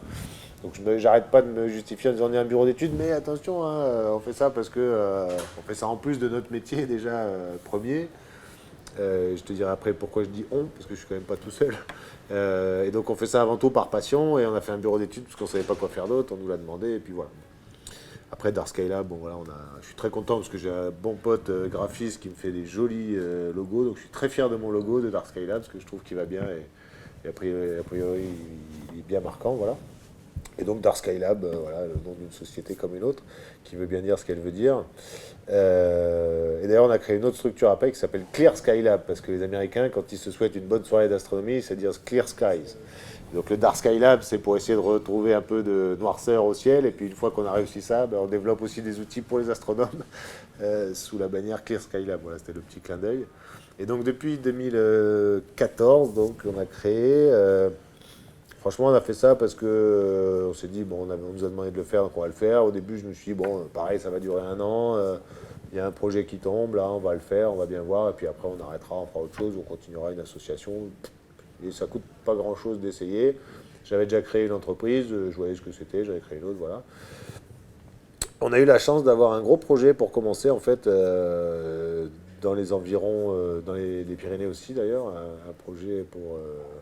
ce qui s'appelle le Pays de Lourdes et des Vallées des Gaves, donc un regroupement de 8 communautés de communes en fait, et qui ont permis en fait de lancer Dark Skylab un peu sérieusement, et qui m'ont même donné les moyens d'ailleurs. Tout le pognon qu'on a gagné à ce moment-là est passé d'ailleurs dans le salaire de Léa qu'on avait embauché à l'époque, qui a travaillé pendant un peu plus de 2 ans avec nous à Dark Skylab, qui était écologue de formation, parce que bon, moi j'ai la prétention de dire que je connais un peu la lumière, quoi. On est en fait de l'astrophysique quand même, bon voilà, la lumière... c'est le seul messager d'information de l'espace, quasiment, à part les météorites, mais voilà. Il faudra qu'on parle des météorites un jour. Et donc la lumière, je connais un peu. La pollution lumineuse, bon, je commençais à connaître un peu, mais c'est vrai que je suis ni biologiste, ni ingénieur, concepteur de lumière, etc. Donc j'ai tout de suite eu à cœur quand même de travailler assez sérieusement sur ces sujets-là pour savoir après de quoi je parlais, quoi. Donc on a embauché Léa, qui est toujours écologue, donc elle a apporté tout de suite cette dimension-là. Et puis j'ai vite travaillé en collaboration avec des concepteurs lumière, avec des industriels qui fabriquent de l'éclairage, avec des biologistes, avec un laboratoire de recherche sur la lumière ici à Toulouse, etc. Pour vraiment avoir un peu une vision globale de tous les sujets, quoi. Bon, le seul truc qui m'a toujours un peu saoulé et dans lequel je rentre jamais, c'est vraiment l'électricité en tant que telle, quoi. C'est-à-dire que de toute façon, ça c'est le métier des bureaux d'études ou des syndicats techniques. Et moi, je ne m'intéresse pas à comment on amène le réseau, l'armoire électrique, les câbles, etc. Ça n'a jamais été mon truc, donc ça, je le laisse. Et puis c'est très bien parce que c'est leur métier. Comme ça, je ne marche pas sur leur plate-bande non plus. Et donc voilà, donc on a eu ce premier projet. Et puis ensuite, bon, ça nous a pris les 2 premières années, grosso modo. Après, Léa, qui a commencé à travailler avec nous, est partie voler de ses propres ailes, mais pas si loin que ça, puisqu'elle est maintenant en gestion de la réserve de ciel étoilé du Pic du Midi, justement. Donc, elle s'est retrouvée embauchée là-bas parce qu'il y a eu une opportunité d'organisation de la gestion de cette entité-là. Et nous, c'était pas plus mal parce qu'on a eu un petit creux à ce moment-là. Il n'y avait pas tant de boulot que ça à ce moment-là. Donc on a continué parce que, en gros, on fait beaucoup de recherche et de développement complètement bénévole, hein, en dehors des projets pour lesquels on est missionné. Souvent, c'est les projets pour lesquels on est missionné qui nous donnent des idées, en fait, pour aller développer un nouveau truc. Et c'est ça qui est assez sympa parce que c'est très dynamique. Je pense par exemple à l'outil de mesure qu'on a mis en place, qui est un outil de mesure de la pollution lumineuse en continu, autonome, un petit machin qu'on pose dans la nature. Alors il faut quand même le brancher sur une batterie. Mais si on le branche sur secteur, ça peut tourner pendant des années en fait. Et ça prend une mesure de la pollution lumineuse par minute, toutes les nuits, tout le temps. Et après, ça nous permet, là encore, il faudra qu'on en parle éventuellement plus en détail, parce que c'est vraiment assez fondamental. Ça permet d'avoir un vrai outil de métrologie de la pollution lumineuse sérieux, scientifique, quoi, qui nous permet de vraiment dire maintenant, depuis 1 an ou 2, on sait ce que c'est que mesurer la pollution lumineuse. Alors qu'avant, on le faisait déjà, tout le monde le fait avec les fameux SQM, les petits trucs et machin. C'est très intéressant pour faire de la sensibilisation, ça donne une idée du niveau de pollution lumineuse, mais en fait, c'est pas du tout une mesure scientifique. Parce que la pollution lumineuse, elle évolue énormément avec le temps, avec les saisons, avec la météo, et même au cours de la nuit. C'est-à-dire que même dans une nuit parfaite, sans lune, où il fait beau, etc., la pollution lumineuse, elle peut évoluer. Il y a bien qu'au fin fond du désert de l'Atacama, où on a un encéphalogramme tout plat, où la pollution lumineuse, elle est, ou plutôt l'obscurité naturelle, parce que je préfère le tourner de manière positive, l'obscurité naturelle, elle est vraiment constante et elle évolue pas. Mais en France, tu mesures la pollution lumineuse, même dans un endroit où il fait beau, où il n'y a pas de lune, où c'est apparemment nickel, bah, tu vois qu'en fait, l'obscurité naturelle évolue au cours de la nuit. Elle est en général plutôt entre 2 et 4 heures du mat au maximum. Donc voilà, et ça on l'a développé parce que bah, y a un parc naturel régional, celui du Vercors pour ne pas le citer, qui m'appelle un jour, qui me dit ah, on aimerait bien faire un projet, on voudrait faire des mesures et tout ça. Par contre, on n'a pas trop de sous, je ne donnerai pas les montants ici, mais c'est même pas le prix d'une petite voiture, quoi. Hein. C'est quelques milliers d'euros, sachant qu'on est à Toulouse, il fallait aller dans le Vercors, y passer une semaine jour et nuit, parce qu'il y avait des mesures la nuit et des réunions le jour, plus des mesures, etc. Et là, en gros, je lui ai répondu, ben, on va pas venir faire des mesures de nuit, sachant que ça vaut rien en termes scientifiques. Donc, si on doit produire après un truc, franchement, c'est un peu foireux. Vu les sous qu'il y a avec les déplacements, je vais pas passer 3 nuits à mesurer tout le Vercors, c'est juste pas possible. Donc, c'est là où on a eu l'idée, en fait, de développer un outil autonome. On a dit, alors, ce qu'on vous propose, c'est on va développer ce truc-là pour le même budget. Au lieu de venir et de payer que les déplacements pour faire des trucs foireux, on va développer l'outil, on va vous le filer, et c'est vous qui allez le mettre en place. Et comme ça, on a eu des vraies mesures scientifiques sérieuses et on a passé notre temps sur le territoire à faire autre chose. Donc, excuse-moi, je pars un peu dans tous les sens, mais c'est plutôt un photomètre, en fait, ou plus exactement un luminance-mètre, c'est-à-dire un machin qui mesure une luminance, c'est-à-dire un éclairement par unité de surface, une luminosité par unité de surface, sauf qu'au lieu de le faire sur un mur ou sur un bureau, comme on fait en général pour l'éclairage intérieur, par exemple, eh ben, c'est la luminosité de la luminance du fond de ciel. Donc ça donne une valeur absolue de la pollution lumineuse mesurée au zénith en un point, en fait. Voilà. Donc voilà, c'était une parenthèse un peu longue, je suis trop bavard décidément, mais donc tu me demandais ouais, comment ça s'est fait vers Skylab, donc on a commencé comme ça petit à petit, et puis comme j'ai dit tout à l'heure, c'est beaucoup en réseau, donc on a commencé à travailler avec des premiers parcs, qui ensuite ont passé le mot à d'autres, et puis on a petit à petit comme ça développé le truc, ça s'est fait assez naturellement, parce qu'on a des demandes. Tiens, d'ailleurs, souvent on me demande, oui, vous qui travaillez, excuse-moi, c'est la réponse à la question que tu m'as posée il y a 1 heure. C'est vous qui travaillez depuis la pollution lumineuse depuis longtemps, est-ce que vous voyez les évolutions? Et en fait, le truc le plus flagrant et complètement factuel, c'est qu'il y a 10 ans, 15 ans, quand je commençais être un peu plus proactif là-dedans, c'est-à-dire à participer bénévolement dans les associations, en essayant de faire vraiment bouger le truc, communiquer, etc. On était acteurs, c'est-à-dire c'était nous qui essayions d'aller voir les élus. Plein d'astronomes dans les clubs ont fait ça, hein, pour aller voir la ville du coin en leur disant oui, on voudrait faire de l'astro, on voudrait éteindre. Ça marchait pas très bien parce que l'astro, tout le monde s'en fout, encore une fois. Et puis aujourd'hui, non seulement c'est pas moi qui vais voir les gens, les élus pour leur dire ce serait peut-être bien de faire ça, mais on commence presque à avoir du mal à répondre à la demande, quoi. Donc c'est là où je vois que les trucs ont évolué, puisque maintenant, on n'arrête pas de nous solliciter pour faire des conférences par-ci, des trucs par-là, des appels d'offres partout, et c'est devenu largement ma première activité professionnelle. C'est-à-dire qu'au début, ça ne l'est pas, j'ai mon magasin, j'ai mes activités à droite à gauche, maintenant c'est devenu largement le premier. Donc ça veut bien dire qu'il y a quand même une évolution globale. Voilà, donc après, quoi te dire de plus on pourrait rentrer dans le... Comment tu accompagnes une communauté, par exemple? Une commune qui veut, par exemple, faire je sais pas, un constat de la pollution du monde sur son terrain, sur son territoire. Après, ça dépend. En gros, il y a trois portes d'entrée. Pardon. Il tire dessus. Ah, c'est bien. Ouais, donc, pour accompagner les collectivités, puisque c'est le gros du travail qu'on fait, en tout cas rémunérateur, parce que le gros de la recherche scientifique qu'on fait, elle est plutôt bénévole. Il y a un peu trois portes d'entrée en fait sur les projets pollution lumineuse pour les territoires, que ce soit des parcs ou des métropoles ou des communes. Il y a l'entrée purement urbanisme, économie d'énergie. Donc là, typiquement, c'est un regroupement territorial comme il y a beaucoup, hein, une communauté de communes qui se crée par exemple avec un regroupement de compétences éclairage public qui arrive à la communauté de communes alors qu'avant elle était communale. Et en gros, là, c'est le bordel. Parce que les mecs, ils se retrouvent avec un truc où ils connaissent pas l'historique. Souvent, c'est des trucs obsolètes, tout est complètement disparate, c'est du grand n'importe quoi. Et là, ils se retrouvent devant une falaise infranchissable pour eux parce qu'ils n'ont pas forcément. Ils ont intégré la compétence au sens politique du terme, mais pas forcément au sens technique. Et donc, ils ont besoin de quelqu'un qui les accompagne pour faire un peu le tri dans tout ça et voir comment on peut homogénéiser le truc. Souvent, il y a aussi une dimension identité lumineuse qui fait que, parce qu'avec la lumière, on peut vraiment créer une identité d'un territoire, en éclairant les clochers de telle manière, des trucs comme ça, voilà. Pour faire une cohérence finalement dans un territoire qui s'est créé. Et donc c'est pour ça qu'on travaille aussi parfois avec des architectes ou des concepteurs lumière, hein, pour apporter aussi cette dimension-là. On n'est pas là que pour tout éteindre, on est là aussi pour valoriser un peu l'utilisation de la lumière. Donc ce qu'on fait dans ces cas-là, c'est du diagnostic technique. C'est-à-dire qu'on travaille sur les bases de données. L'idéal, c'est quand on accède aux bases de données SIG, c'est-à-dire qu'on connaît chaque lampadaire, l'emplacement géographique de chaque point lumineux et ses caractéristiques physiques, type température de couleur, type de lampe, combien ça part vers le haut, la puissance, etc. Souvent, cette donnée n'existe pas. Donc, un des premiers trucs qu'on peut faire, c'est aller sur le terrain pour nous-mêmes enregistrer ces données dans une base de données. Bon, honnêtement, on le fait plus trop parce qu'on n'a plus trop le temps, c'est un peu trop long, un peu fastidieux, en plus c'est loin, ça coûte cher parce qu'on se déplace, etc. Mais c'est un truc qu'on peut faire. Mais ça veut dire se déplacer au pied de chaque lampadaire avec un GPS, des instruments de mesure, spectro, machin, tout ça.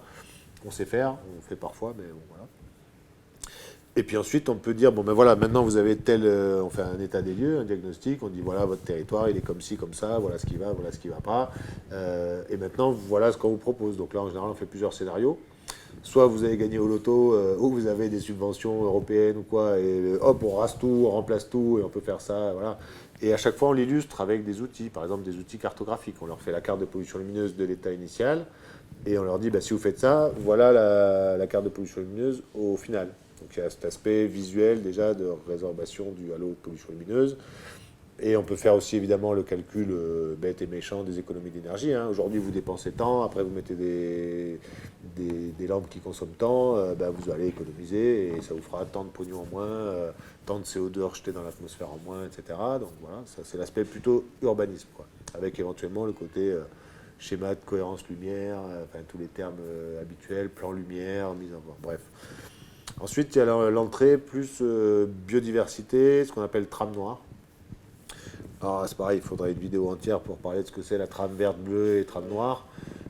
Bon, si t'es pas, et les auditeurs pas complètement familiers avec ça, en gros, qu'est-ce que c'est une trame verte? Je suis pas le premier spécialiste, mais le plus simple à comprendre, c'est On a une grande forêt avec plein de chevreuils, par exemple, et des sangliers. Bam, on met une autoroute en plein milieu.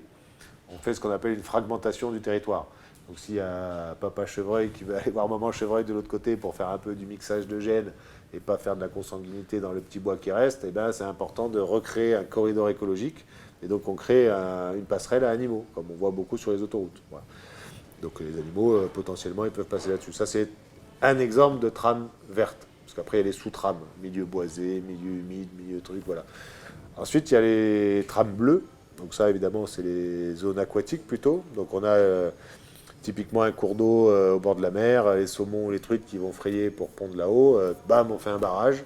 On a fragmenté leur territoire. Donc on va construire une passe à poissons pour rétablir un corridor écologique nocturne, aquatique, pardon, justement. Mais ça date de 2008, je crois. Hein. C'est vraiment une réglementation ministérielle. Donc partout en France, on fait les trames vertes et bleues. Mais en 2007-2008, quand ça a été lancé, la pollution lumineuse, on n'en parlait pas trop, quoi. Et donc, ce qu'on a vite mis en exergue, c'est que, encore une fois, c'était un peu déconnant de s'intéresser qu'à la moitié de la vie sur Terre, quoi. Puisque aujourd'hui, on sait que plus de la moitié de la biodiversité, elle est nocturne. Et pire que ça, c'est que même ceux qui sont diurnes, ils ont besoin de la nuit aussi, quoi. Donc voilà. Donc typiquement, je parlais tout à l'heure de la passerelle pour les chevreuils, mais qui te dit que s'il y a de la lumière, on a fait une passerelle, mais s'il faut les chevreuils qui sont plutôt la nuit, en fait c'est éclairé, donc ils ne vont pas l'utiliser la passerelle, parce que voilà. D'où trame noire. C'est-à-dire qu'il faut aussi étudier tout ça au regard de la pollution lumineuse pour savoir. Alors évidemment, il y a des trucs très simples à comprendre. Les chauves-souris qui peuvent être très lucifuges pour certaines ne vont pas aller dans un endroit lumineux. Donc si on éteint la lumière, elles vont y retourner. On peut recréer aussi les corridors. Voilà. Donc ça, c'est vraiment le côté écologique, biodiversité, qu'on va mettre sous la bannière globale de trame noire. Donc ça, c'est vrai qu'il y a de plus en plus de projets comme ça, donc soit pour des territoires type parcs nationaux ou parcs naturels régionaux, mais aussi en ville, plus bizarrement. De plus en plus de métropoles s'y mettent, parce que même si effectivement on est dans un environnement tout pourri avec de la lumière partout, il y a quand même de la vie, quoi. Il y a quand même de la nature en ville, et c'est pas les mêmes espèces, hein. Il n'y a pas des chevreuils et des sangliers, quoique. Mais voilà, il peut y avoir d'autres espèces pour lesquelles une trame sombre ou une trame noire peut être intéressante aussi. Et donc dans ces cas-là, pareil, on fait en général, bon, nous, nos outils sont clairement diagnostic technique du parc d'éclairage, comme j'ai dit tout à l'heure, déploiement d'outils de mesure de la pollution lumineuse et outils cartographiques. C'est-à-dire qu'on analyse la totalité des données qui peuvent être disponibles, que ce soit des photos aériennes, des données satellites, des données techniques de l'éclairage public. On intègre tout ce qu'on peut. Et aujourd'hui, on est capable de créer des modèles mixtes, c'est-à-dire qui vont au plus loin possible des données qu'on a, quitte à mixer avec d'autres données si on n'a pas les données partout sur le territoire. Je ne sais pas si c'est suffisamment clair, je peux te montrer une illustration aussi pour te montrer ça. Donc après, en fonction des besoins, on déploie tel ou tel instrument pour arriver à nos fins, tout simplement. Sachant que deux choses parmi nos outils sont particulièrement liées, c'est la métrologie et la cartographie. Et ça, je dois dire que c'est assez fondamental aussi parce que, bon, aujourd'hui, on commence à voir différentes solutions, éventuellement de cartographie à droite à gauche. Mais j'insiste quand même sur le fait qu'on parle de modèles de cartographie modélisés. Donc, c'est par rapport à forcément des calculs avec des simplifications, des hypothèses, comme dans toute modélisation scientifique. Donc voilà ici un exemple de ce que ça peut donner. Donc on peut faire ça à différentes échelles, à l'échelle du monde entier, de la France. On peut zoomer ici sur un territoire avec des données satellites, par exemple. Ici, je suis sur le Vercors. Et si on a fait le travail de diagnostic précis ou si on a accès à la base de données SIG, on peut zoomer à nouveau sur une petite commune. Et au final, on peut travailler à une très grande échelle, mais on peut aller travailler à l'échelle du point lumineux individuel. C'est-à-dire là, tu me dis, tiens, il y a tel point, on va l'éteindre. Ben, clac, je te l'éteins dans la simu et on voit si ça a un impact en termes de simulation. Donc là, comme je disais aujourd'hui, bon, on peut utiliser tout un tas de types de données, population, occupation du sol, données satellites, données du point lumineux géoréférencé ou données photographie aérienne. Chacune de ces données a un intérêt. Par exemple, si on a des points lumineux, on a une précision à l'échelle du point lumineux, donc on a une résolution de quelques mètres au sol, donc c'est vraiment génial, ça nous donne une action très précise. Par contre, on n'a que les bases de données publiques. Donc s'il y a beaucoup de pollution lumineuse privée, on ne le verra pas. Le satellite, lui, il voit tout, le public et le privé. Par contre, il a une résolution moins bonne, qu'on est à 700 mètres de résolution au sol. Mais maintenant, on commence à avoir des satellites aussi, c'est très récent, il y a les satellites chinois, on commence depuis quelques jours enfin à avoir les données, qui font des images satellites, mais avec une résolution de 2 mètres au sol. Donc ça, c'est assez génial. Bon, c'est payant, donc c'est forcément un peu plus cher que la NASA qui est gratuit, mais c'est assez génial et on commence à travailler avec ça. Bref, donc on intègre tout ça pour aller au niveau le plus précis possible de données et de modélisation. Par exemple, ici, c'est la Haute-Garonne, où tous les petits points lumineux, alors je ne sais pas ce que ça rend là-dessus, mais je te filerai les images en bonne résolution si tu veux les intégrer. Tous les points qu'on voit ici en orange, en violet, etc., c'est la base de données de l'éclairage public de la Haute-Garonne. On a 255 000 points lumineux en Haute-Garonne et on les connaît tous. Alors, tout ça, c'est une simulation. J'imagine que tu n'as pas comment on dit, le modèle de lampadaire à chaque fois. Tu sais qu'il y a un lampadaire. Si, justement. Alors attention, ça, c'est pas la simulation. Ça, c'est juste une cartographie où on a mis chaque point lumineux géoréférencé. Mais ici, tu vois que chaque point lumineux, il est connu. Et on sait exactement. Par exemple, là, on sait qu'on a 74% de lampes sodium. Ah, ok. On a 12,8% de LED. On a 10,3% de iodure métallique, et puis après, je ne sais plus quoi, il y a un peu de halogène, voilà. Mais on sait plus, c'est-à-dire qu'on sait si ça éclaire vers le haut, on sait quelle puissance, on sait tout ça. Et tout ça est intégré dans notre logiciel de calcul. Et c'est là où c'est justement assez fondamental, c'est que l'idée, c'est pas juste de voir des points lumineux ou des pixels brillants depuis l'espace, c'est de faire un calcul physique de la diffusion de la lumière dans l'atmosphère. Parce qu'une fois que tu sais qu'il y a un point de lumière quelque part, ben le truc, c'est de savoir comment cette lumière se diffuse dans l'atmosphère pour justement contribuer au halo lumineux dont on parlait tout à l'heure. Donc ça, c'est le résultat. C'est-à-dire que là, on connaît chaque point lumineux, on l'a intégré dans notre logiciel qui s'appelle Otus et qui calcule justement la diffusion de la lumière. Donc là, on voit ici avec tous les points lumineux du syndicat de Haute-Garonne, mais on voit bien qu'il y a un problème, quoi. Parce que si on veut faire la pollution lumineuse de la Haute-Garonne, ben, il faudrait mieux qu'il y ait Toulouse, quoi. Parce que là, il y a voilà. Donc dans ce cas-là, pour l'instant, on n'a malheureusement pas accès à la base de données de Toulouse, pour des raisons X ou Y que je t'expliquerai en off si ça t'intéresse. Mais du coup, dans ce cas-là, ben, on est allé chercher dans les données brutes du satellite quelle était la radiance mesurée vraiment sur le contour intramuros de Toulouse. On a calculé la pollution lumineuse émise par ça, et on l'a plugué en fait sur la carte pour rétablir le truc avec Toulouse. Et donc on peut faire ça, en fait, on peut faire ça dans l'autre sens, on peut faire tout mixer dans tous les sens comme on veut. Mais là où je voulais en venir tout à l'heure, pour te dire que les deux étaient liés, ça c'est la cartographie. Il faudra après que je te parle de cartographie en cœur de nuit, en début de nuit, partiel clair, partiel couvert, puisqu'aujourd'hui, un état des lieux, c'est pas une carte, c'est minimum 4 cartes. 2h du mat, 9h du soir, quand il fait beau et quand il fait pas beau. Un état des lieux, pour l'instant, maintenant, c'est minimum ça, si on veut être un peu sérieux. Mais encore pire, c'est qu'un modèle, ça doit se confronter à la réalité. C'est-à-dire, bon, moi, comme je te l'ai déjà dit, j'ai fait pas mal d'astrophysique dans ma vie. Donc en astrophysique, comme on va jamais voir là-haut, on fait que des modèles. Et la seule chose qui dit si ton modèle il est à peu près bien descriptif de la réalité, c'est de pouvoir avoir des observations qui vont les confronter. J'ai la chance de t'avoir parlé tout à l'heure de James Peebles, là, avec qui j'ai un peu collaboré. Le mec, il a quand même fait un truc assez fou, c'est que par rapport à la théorie du Big Bang, on dit l'univers est en expansion, ça veut dire que si on remonte le film à l'envers, boum, il se rétracte, on va dire. Et à un moment donné, les lois de la physique disent que, tac, d'un seul coup, il doit devenir transparent.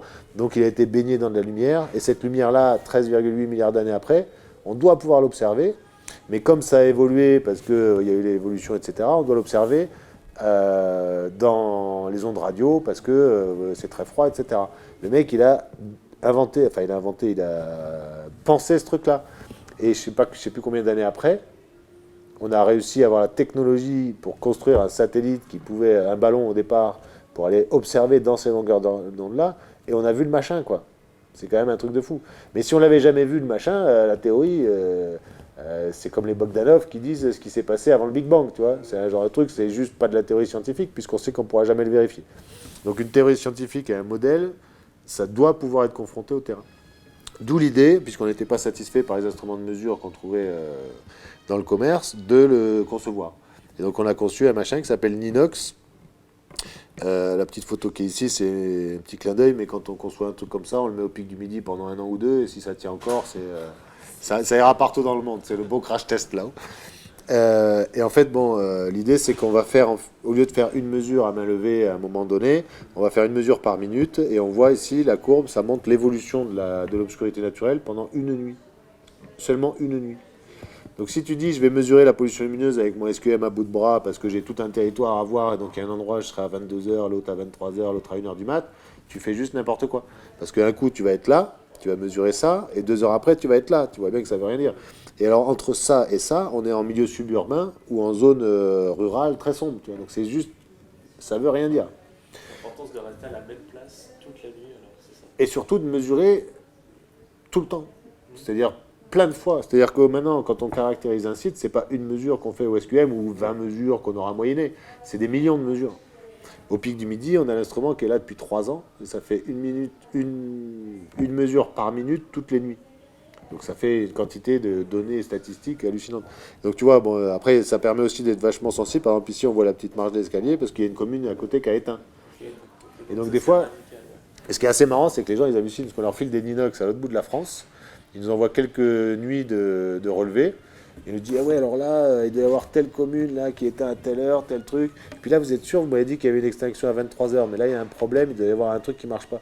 Le mec, il nous rappelle le lendemain, il nous dit, mais comment vous avez fait? Parce qu'en fait, je suis allé voir les services techniques. Et effectivement, depuis 3 jours, il y a une rue où ça ne marche plus, où devrait être éteinte, elle n'est pas éteinte. Et on a un niveau de précision hallucinant avec ça, quoi. Il y en a un, on lui a dit, mais vous êtes sûr que l'inox, vous ne l'avez pas installé dans le cône de lumière de votre salle de bain, là, parce qu'il y a des trucs, vous n'êtes pas allé aux toilettes à 2h du mat? Ah ouais, merde.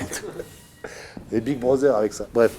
Donc alors, l'autre truc qui est assez fondamental, c'est ça. Blam. Donc là, on est dans une nuit où il y a un premier quartier de lune. Donc tu as la luminosité qui descend parce que la lune se couche. Là, ça accélère parce qu'elle passe sous l'horizon. Et donc c'est là où tu vois que l'obscurité naturelle, même quand la lune est couchée, elle continue à devenir de plus en plus noire en fait. Hein. Mais là, ça remonte de manière complètement aléatoire. Parce que là, il y a des nuages qui arrivent. Et donc ce que je m'amuse à dire, et ça je peux te dire que j'ai pris un coup de massue sur la tronche quand j'ai vu ça, parce qu'en fait, je m'amuse à le dire comme ça quand je suis avec des élus et tout, mais la pollution lumineuse, c'est un sujet qui vient des astronomes à la base. Et pendant 3 décennies, la pollution lumineuse n'a été étudiée et analysée que par des astronomes. Et je m'amuse à dire, l'astronome, c'est quand même la seule espèce qui vit sur Terre, qui met le nez dehors que quand il fait beau et qu'il n'y a pas la Lune. Quoi. Et dans le reste de la biodiversité, c'est pas vrai. Quoi.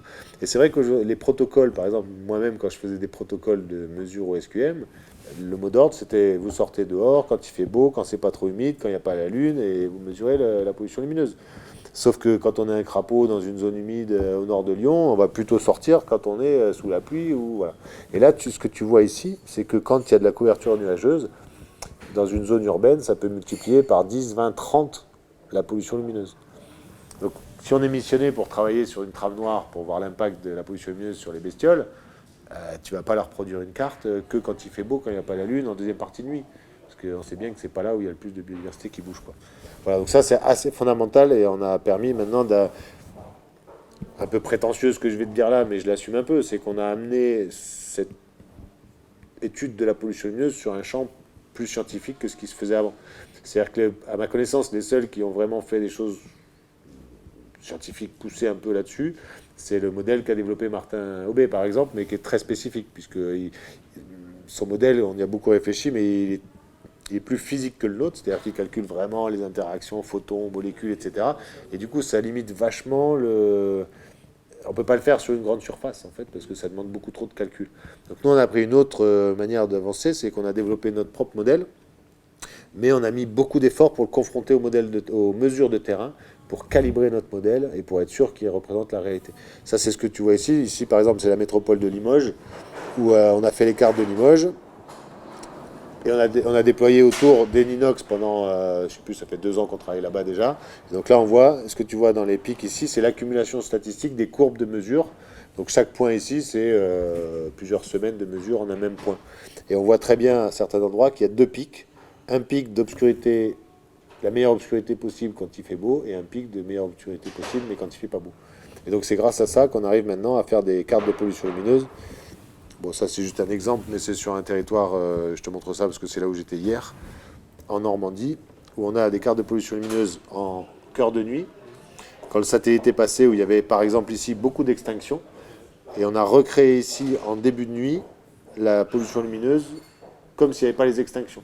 Et là, on voit que le territoire, en fait, là où c'était plutôt assez sombre, ben, ça redevient complètement mité, parce qu'en fait, il y a plein de petites communes que le satellite n'avait pas vues. Donc, il faut faire gaffe quand on regarde juste les données satellites. Et ensuite, on fait la même chose. Là, c'est quand il fait beau, et là, c'est la même chose quand il fait pas beau. Et on se rend bien compte que les cartes de pollution lumineuse n'ont juste rien à voir.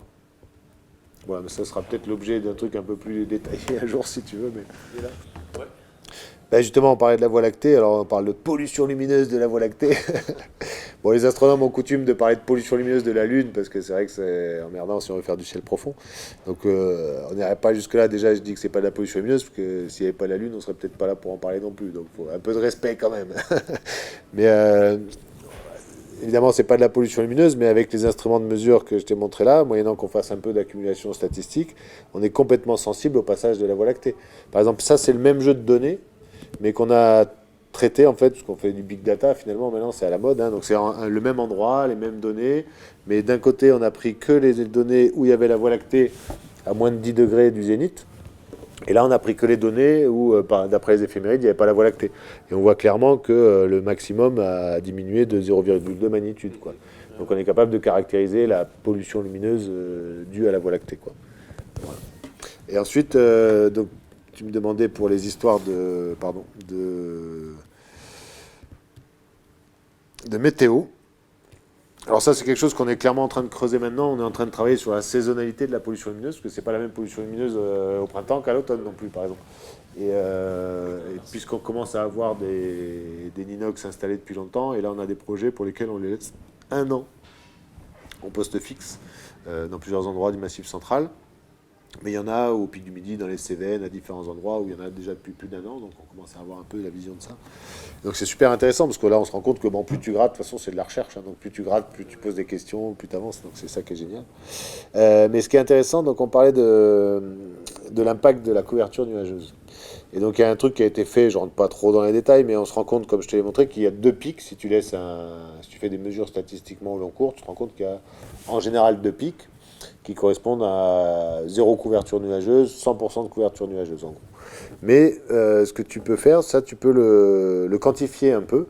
Alors ce que montre cette courbe-là, c'est des mesures de pollution lumineuse par ciel couvert comparé à la même mesure par ciel clair, et ça en différents endroits de pollution lumineuse intrinsèque. C'est-à-dire en gros on s'éloigne d'une ville, donc tout ce qui est rouge ici c'est en ville, et ce qui est vert ici c'est vraiment dans la pampa, quoi. Et en jaune c'est suburbain. Et donc ce qu'on voit sur cette courbe, déjà c'est qu'on a quand même une belle courbe, c'est-à-dire qu'on peut avoir une vraie corrélation scientifique, voilà. Et donc ce qui est assez évident, c'est que plus l'endroit est pollué intrinsèquement, plus l'augmentation de la pollution lumineuse avec la couverture nuageuse est importante. Tu es en ville, à Strasbourg, à Toulouse, quand il fait pas beau, blam, tu as un plafond lumineux. Voilà, parce que ça fait un miroir, ça retient la pollution lumineuse, tout ça. Ce qui est un peu moins évident à se dire au départ, c'est que quand on est dans un endroit où il y a peu de pollution lumineuse, quand il y a de la couverture nuageuse, ça peut être encore plus noir. Et on le voit en fait avec le léger infléchissement de la courbe à la fin. C'est-à-dire que les points les plus ruraux, ils passent sous la courbe de normalisation. Et alors ça, finalement, quand tu y réfléchis, c'est très facile à comprendre, parce que si tu es dans un endroit vraiment au milieu de la pampa où il n'y a pas du tout de lumière, et ben quand il fait complètement couvert, la pollution lumineuse elle diffuse moins, puisqu'elle est retenue là où elle est produite. Mais pire que ça, tu n'es même pas pollué par la lumière naturelle des étoiles et de la Voie lactée. Du coup, il fait encore plus noir. Et ça, on le voit très bien finalement sur nos cartes, puisque quand tu passes d'une carte de pollution lumineuse par ciel clair au ciel couvert, ben, finalement, tu as juste une augmentation du contraste. C'est-à-dire que là, on est dans le pays de Lourdes et des vallées des Gaves dont je te parlais tout à l'heure. Là, c'est Lourdes et là, c'est les vallées des Pyrénées. Donc là où c'était pollué, ça l'est encore plus. Par contre, là où c'était peu pollué, dans le parc national des Pyrénées, ben, ça l'est encore moins. Voilà, donc ça c'est quelque chose qui est, quand on voit l'impact que ça a, bah, c'est juste absolument fondamental de le prendre en compte si on veut étudier des trames noires pour la biodiversité. Parce qu'encore une fois, la biodiversité, potentiellement, elle est tout le temps dehors, hein, pas comme l'astronome, quoi. Voilà. Voilà pourquoi aujourd'hui on ne parle pas d'une carte de pollution lumineuse, mais on parle d'une analyse scientifique de la pollution lumineuse en général. Et si on veut caractériser un site, un endroit, bah, pour moi il y a minimum 4 cartes. Début de nuit, cœur de nuit, pour prendre en compte les extinctions, totales ou partielles, qui sont en train de se généraliser. Ciel clair, ciel couvert, parce qu'on se rend compte à quel point la couverture nuageuse impacte sur la pollution lumineuse. Et ça, c'est la base. Et ensuite, on peut faire éventuellement des préconisations et faire des scénarios. Qu'est-ce que ça donne si on change de lampadaire? Qu'est-ce que ça change si on éteint la lumière? Qu'est-ce que ça change, ceci, cela? Là, tes appareils, donc t'en as plein sur tout le territoire. Tu les usines enfin, dans ton entreprise, tu les fais produire, c'est... Ouais, alors Excuse-moi, c'est effectivement une question que tu m'avais posée aussi il y a 1 heure, je crois. Mais dans Skylab, en fait, concrètement, on est 5. Alors, il n'y a pas de salariés, parce qu'on est tous déjà en occupation ailleurs. Éventuellement, il y en a qui sont pré-retraités, mais tout le monde a déjà son activité professionnelle quelque part. Et donc, on est tous associés. Il n'y a pas de salariés. C'est aussi un choix maintenant, parce que c'est ça qui nous permet d'être très réactifs, très bon. Peut-être bien qu'un jour j'aurai des salariés quand même, ce serait encore une belle évolution, mais c'est une autre histoire. Hein, parce que gérer une société avec salariés, c'est quand même autre chose. Aujourd'hui, je suis gérant de 3 sociétés, donc il faut que je fasse un peu gaffe quand même à pouvoir pérenniser le truc. Donc, bon, concrètement, on est vraiment 3 à être très actifs. Donc il y en a un qui est... Son métier principal, c'est il a un bureau d'études électroniques. Et ses clients, c'est Airbus, Thales, enfin, c'est le spatial et l'aviation en général. Et c'est un des pionniers des petits satellites amateurs, des drones. Je parle de ça pour le coup aussi il y a 30 ans, etc. Donc c'est un mec qui est vraiment passionné de ça. Et sa spécialité, c'est de faire des moutons à 5 pattes pour aider les avions à voler, quoi. Hein. Donc on s'est bien entendu tout de suite, tu vois. Et donc lui, dès qu'il s'agissait de faire des trucs un peu plus poussés, c'est lui qui m'a fait toutes les études électroniques, la réalisation des cartes et les assemblages. Tu vas peut-être le voir parce qu'il devrait venir tout à l'heure. Il devrait me livrer, il m'a appelé tout à l'heure pour me dire qu'il avait fait 5 Ninox justement pour me les amener pour des projets. Donc ça, c'est lui qui fait en tout cas la deuxième version la plus avancée qu'on a fait, parce on évolue aussi dans la technique. Maintenant, on fait des systèmes avec GPS intégré, station météo. Le prochain nous enverra tout par SMS directement avec GSM intégré pour qu'on ait les données. Voilà. Parce qu'on est sollicité par exemple aujourd'hui pour mettre des instruments de mesure sur des éoliennes par exemple. Mais s'il faut le mettre à 100 mètres, c'est pas facile d'aller chercher la donnée. Donc là, dans ces cas-là, on va mettre des puces pour envoyer. Voilà. Donc lui est spécialisé là-dedans, quoi. Tous ces trucs télécommunications, bref, voilà. Donc lui, c'est toute la partie hardware, on va dire. Hein, voilà. Et puis ensuite, donc lui, c'est Gonzague et l'autre, c'est Philippe. Philippe, alors j'avoue que j'ai une chance assez phénoménale de tomber sur lui ou que lui me tombe dessus, parce qu'il a une capacité et une réactivité en termes informatiques en général, et sa spécialité professionnelle, lui, c'était les bases de données en fait. Donc là, qu'on a commencé à rendre tout ça un peu plus technique, à commencer à trifouiller dans les bases de données d'éclairage, etc., lui, il me fait des trucs... En fait, on est des gosses, quoi. Moi, j'hallucine tous les jours, parce que moi, j'ai toujours des idées à la con. Je dis, ce serait peut-être sympa de regarder ça. Et puis, il me dit, oh, ça va être con, ça va être chiant et tout ça. Et puis, en fait, et puis le lendemain matin, il me rappelle, il me dit, ah, finalement, ça m'a titillé ton truc. Genre, j'ai testé ça. Ah, puis en fait, il y a ça qui marche. En fait, on va faire ça. Et puis 3 jours après, oh, ça y est, je l'ai fait, ça marche. Et puis, voilà, c'est comme ça tout le temps depuis 3 ans. Donc, voilà, on est. Et puis, plus ça va, plus les projets arrivent, plus on a des nouvelles idées et tout. Donc on est 3 un peu hyperactifs quand même, je dois dire. Et puis moi, je m'occupe de toute la partie. Moi, je suis gérant, hein, donc c'est moi qui gère toute cette petite équipe, qui fait entre guillemets le commercial, le vulgarisateur. Donc c'est moi qui fais les réunions avec les techniciens, les élus, les enfants quand il s'agit de faire de la sensibilisation. Voilà. Et donc c'est comme ça qu'on avance jusqu'à maintenant. So far, so good, on arrive encore à peu près à tenir le rythme, mais bon, j'avoue que des fois, on parlait du Maroc tout à l'heure, mais bon, je t'ai pas tout raconté, parce que des fois, j'ai passé mes nuits quand même à répondre à des projets, parce qu'on avait des appels d'offres urgents, et donc voilà, on essaie de mener un peu tout de front, et puis là, on est là, alors qu'on est samedi, et qu'il y a mon magasin qui est à côté, où il va peut-être falloir que j'aille penser à vendre des télescopes un jour, mais je dois dire que des fois, je suis le premier à me demander comment on y arrive, mais pour l'instant, ça roule encore pas trop mal, donc... on prend même le temps de passer des petits moments off comme ça, comme avec toi tout de suite, et c'est pas désagréable. Ouais, c'est vrai que c'est sympa de faire ça. Mais on se le maintient, il faut quoi, hein, il faut des trucs comme ça, parce que... Ouais, donc c'est vrai que quand je respire, je continue à bosser un peu, tu vois, je suis parti au Maroc 15 jours en tournée d'un ciné-concert spatial absolument magique, mais ben voilà, je faisais de la sensibilisation, je parlais de la... Ouais, franchement, je ne peux pas le dire trop fort des fois qu'on m'entende, franchement, c'était un peu les vacances, mais c'était des vacances animées parce que on était saltimbanque, hein, on faisait une tournée, donc on avait un camion, on avait la sono, la lumière, c'était un peu chaud parce que quand on enchaînait 3 villes d'affilée avec 2 représentations par jour, avec montage de la scène, balance, conférence à 14h pour les gamins, conférence à 19h pour les grands, démontage de la scène et route pour aller à la ville d'après, mais c'était une expérience géniale. Mais bon voilà, je parlais de pollution lumineuse, j'ai eu l'occasion de parler de pollution lumineuse à 5000 Marocains en 10 jours, avec des enfants, tout ça, c'était génial. Mais voilà, Moi, j'ai un truc que je trouve assez génial, c'est que depuis que j'ai fait, enfin, je devrais pas le dire comme ça, là, aujourd'hui, c'est les 1 an des Gilets jaunes, tout ça, il y a tout ça. Mais moi, j'ai jamais eu de salaire, en fait, et je suis super content comme ça. C'est-à-dire que j'ai pas l'impression de travailler, quoi. Et je souhaite ça à tout le monde, en fait. C'est-à-dire que toi non plus, tu me diras, t'as peut-être pas trop l'impression de travailler maintenant. Mais quand on a la chance de bosser dans un truc qui nous plaît, on est passionné avant tout. Bah écoute, si en plus ça permet de vivre, tant mieux, quoi. Et puis on se pose plus la question, mais et franchement, c'est un énorme kiff, quoi. Parce que déjà, le magasin, c'était chouette, parce que l'astronomie, moi, ça m'a toujours botté. Je sais faire que ça, parler d'astronomie. Mais bon, ça reste quand même un magasin, donc des fois c'est contraignant. T'es là, attendre un peu le client, tu peux avoir autre chose à faire.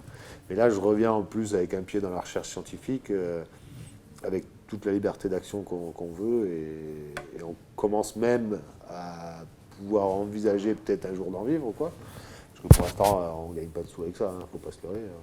La première fois, on s'est rémunéré un tout petit peu l'année dernière, mais par rapport au temps de développement, je pense à mon collègue qui fait l'informatique, si on devait compter le nombre d'heures qu'il a bossé, il aurait fallu le payer 100 fois plus que ce qu'il a été payé là. C'est juste tout sauf rentable, mais on s'éclate, et puis ça permet de rentrer dans nos frais, et que demande le peuple, quoi. Puis surtout, ça apporte un sens à notre vie. J'allais terminer là-dessus, c'est qu'un truc qui n'a pas de prix, c'est que ça donne du sens à ce qu'on fait, quoi. C'est un métier qui donne du sens. Voilà, moi j'ai 3 filles, on vit dans un monde, on va pas revenir là-dessus, mais on ne sait pas trop de quoi elle fait, qu'est-ce qu'on va leur laisser. Et bon, autant l'astronomie, c'est pas le pire, tu vois, mais ça m'arrive des fois à me dire, bon, l'empreinte carbone, de faire venir les télescopes de Chine, tout emballé dans du plastoc tout le temps, etc. Je vois un oculaire, il est dans du plastique, il est en plastique parfois, pas les lentilles heureusement, mais il y a du plastique, il est dans du plastique, dans une boîte avec de la mousse, re-emballé dans du plastique. Des fois, je me dis, et là, c'est vrai qu'avec la pollution lumineuse, avec ce que j'essaie d'apporter d'ouverture et de cet état d'esprit-là aux gens, oui, là, j'ai vraiment l'impression d'être utile, quoi. Et au Maroc, ça a été le paroxysme de ça, quoi. Quand je voyais les gens qui comprenaient enfin qu'il y avait ce problème-là qui existait, ça a du sens, et tout simplement, ça aide à vivre, quoi. Voilà. On va peut-être finir là-dessus. Là, les années qui vont venir, vu les dernières années qu'on vient de vivre aussi avec cette législation, avec le fait que tu as monté ta société, que tu baignes encore plus dedans et que tu vois qu'il y a beaucoup d'améliorations, comment tu penses que ça va se danser au monde? Alors la France elle-même, honnêtement, je pense qu'on est plutôt sur une bonne tendance maintenant, parce que y a cet arrêté, il faut encore faire tout ce qu'il faut pour que la loi soit suivie et respectée, ce qui est aussi un problème. Mais comme je t'ai déjà dit, il y a d'abord de la sensibilisation auquel on est en train de participer tous les deux maintenant. Et puis après, peut-être qu'on ira le dire un petit peu plus fort un jour, quoi, s'il faut. On sait faire aussi.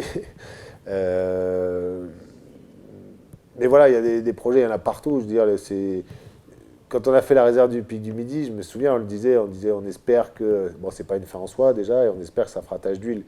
Aujourd'hui, ça va presque au-delà de nos espérances. C'est-à-dire qu'aujourd'hui, j'ai des territoires qui viennent me voir en me disant, je veux être réserve de ciel étoilé. Et je dis, vous êtes sûr? Il y a un moment, il faut respecter aussi le label, tu vois. Donc, moi, je suis bien content de voir que ça va beaucoup sur le champ. Bon, le champ économique, j'en parle pas, parce que ça, c'est le truc facile, je dirais. Mais que ça va sur le champ vraiment de la biodiversité, parce que c'est vraiment une prise en compte globale de notre position d'être humain, notre impact d'être humain sur la biodiversité, et on intègre enfin la nuit dans tout ça. Donc c'est bien que ça se répande comme ça. Donc en France, honnêtement, alors je dis pas qu'il n'y a pas du greenwashing à droite à gauche, mais le greenwashing n'est pas toujours bon à acheter non plus, parce que le fait de faire du greenwashing, ça veut dire qu'on parle de ça, que ça sensibilise aussi, donc faut faire gaffe avec ça, mais bon.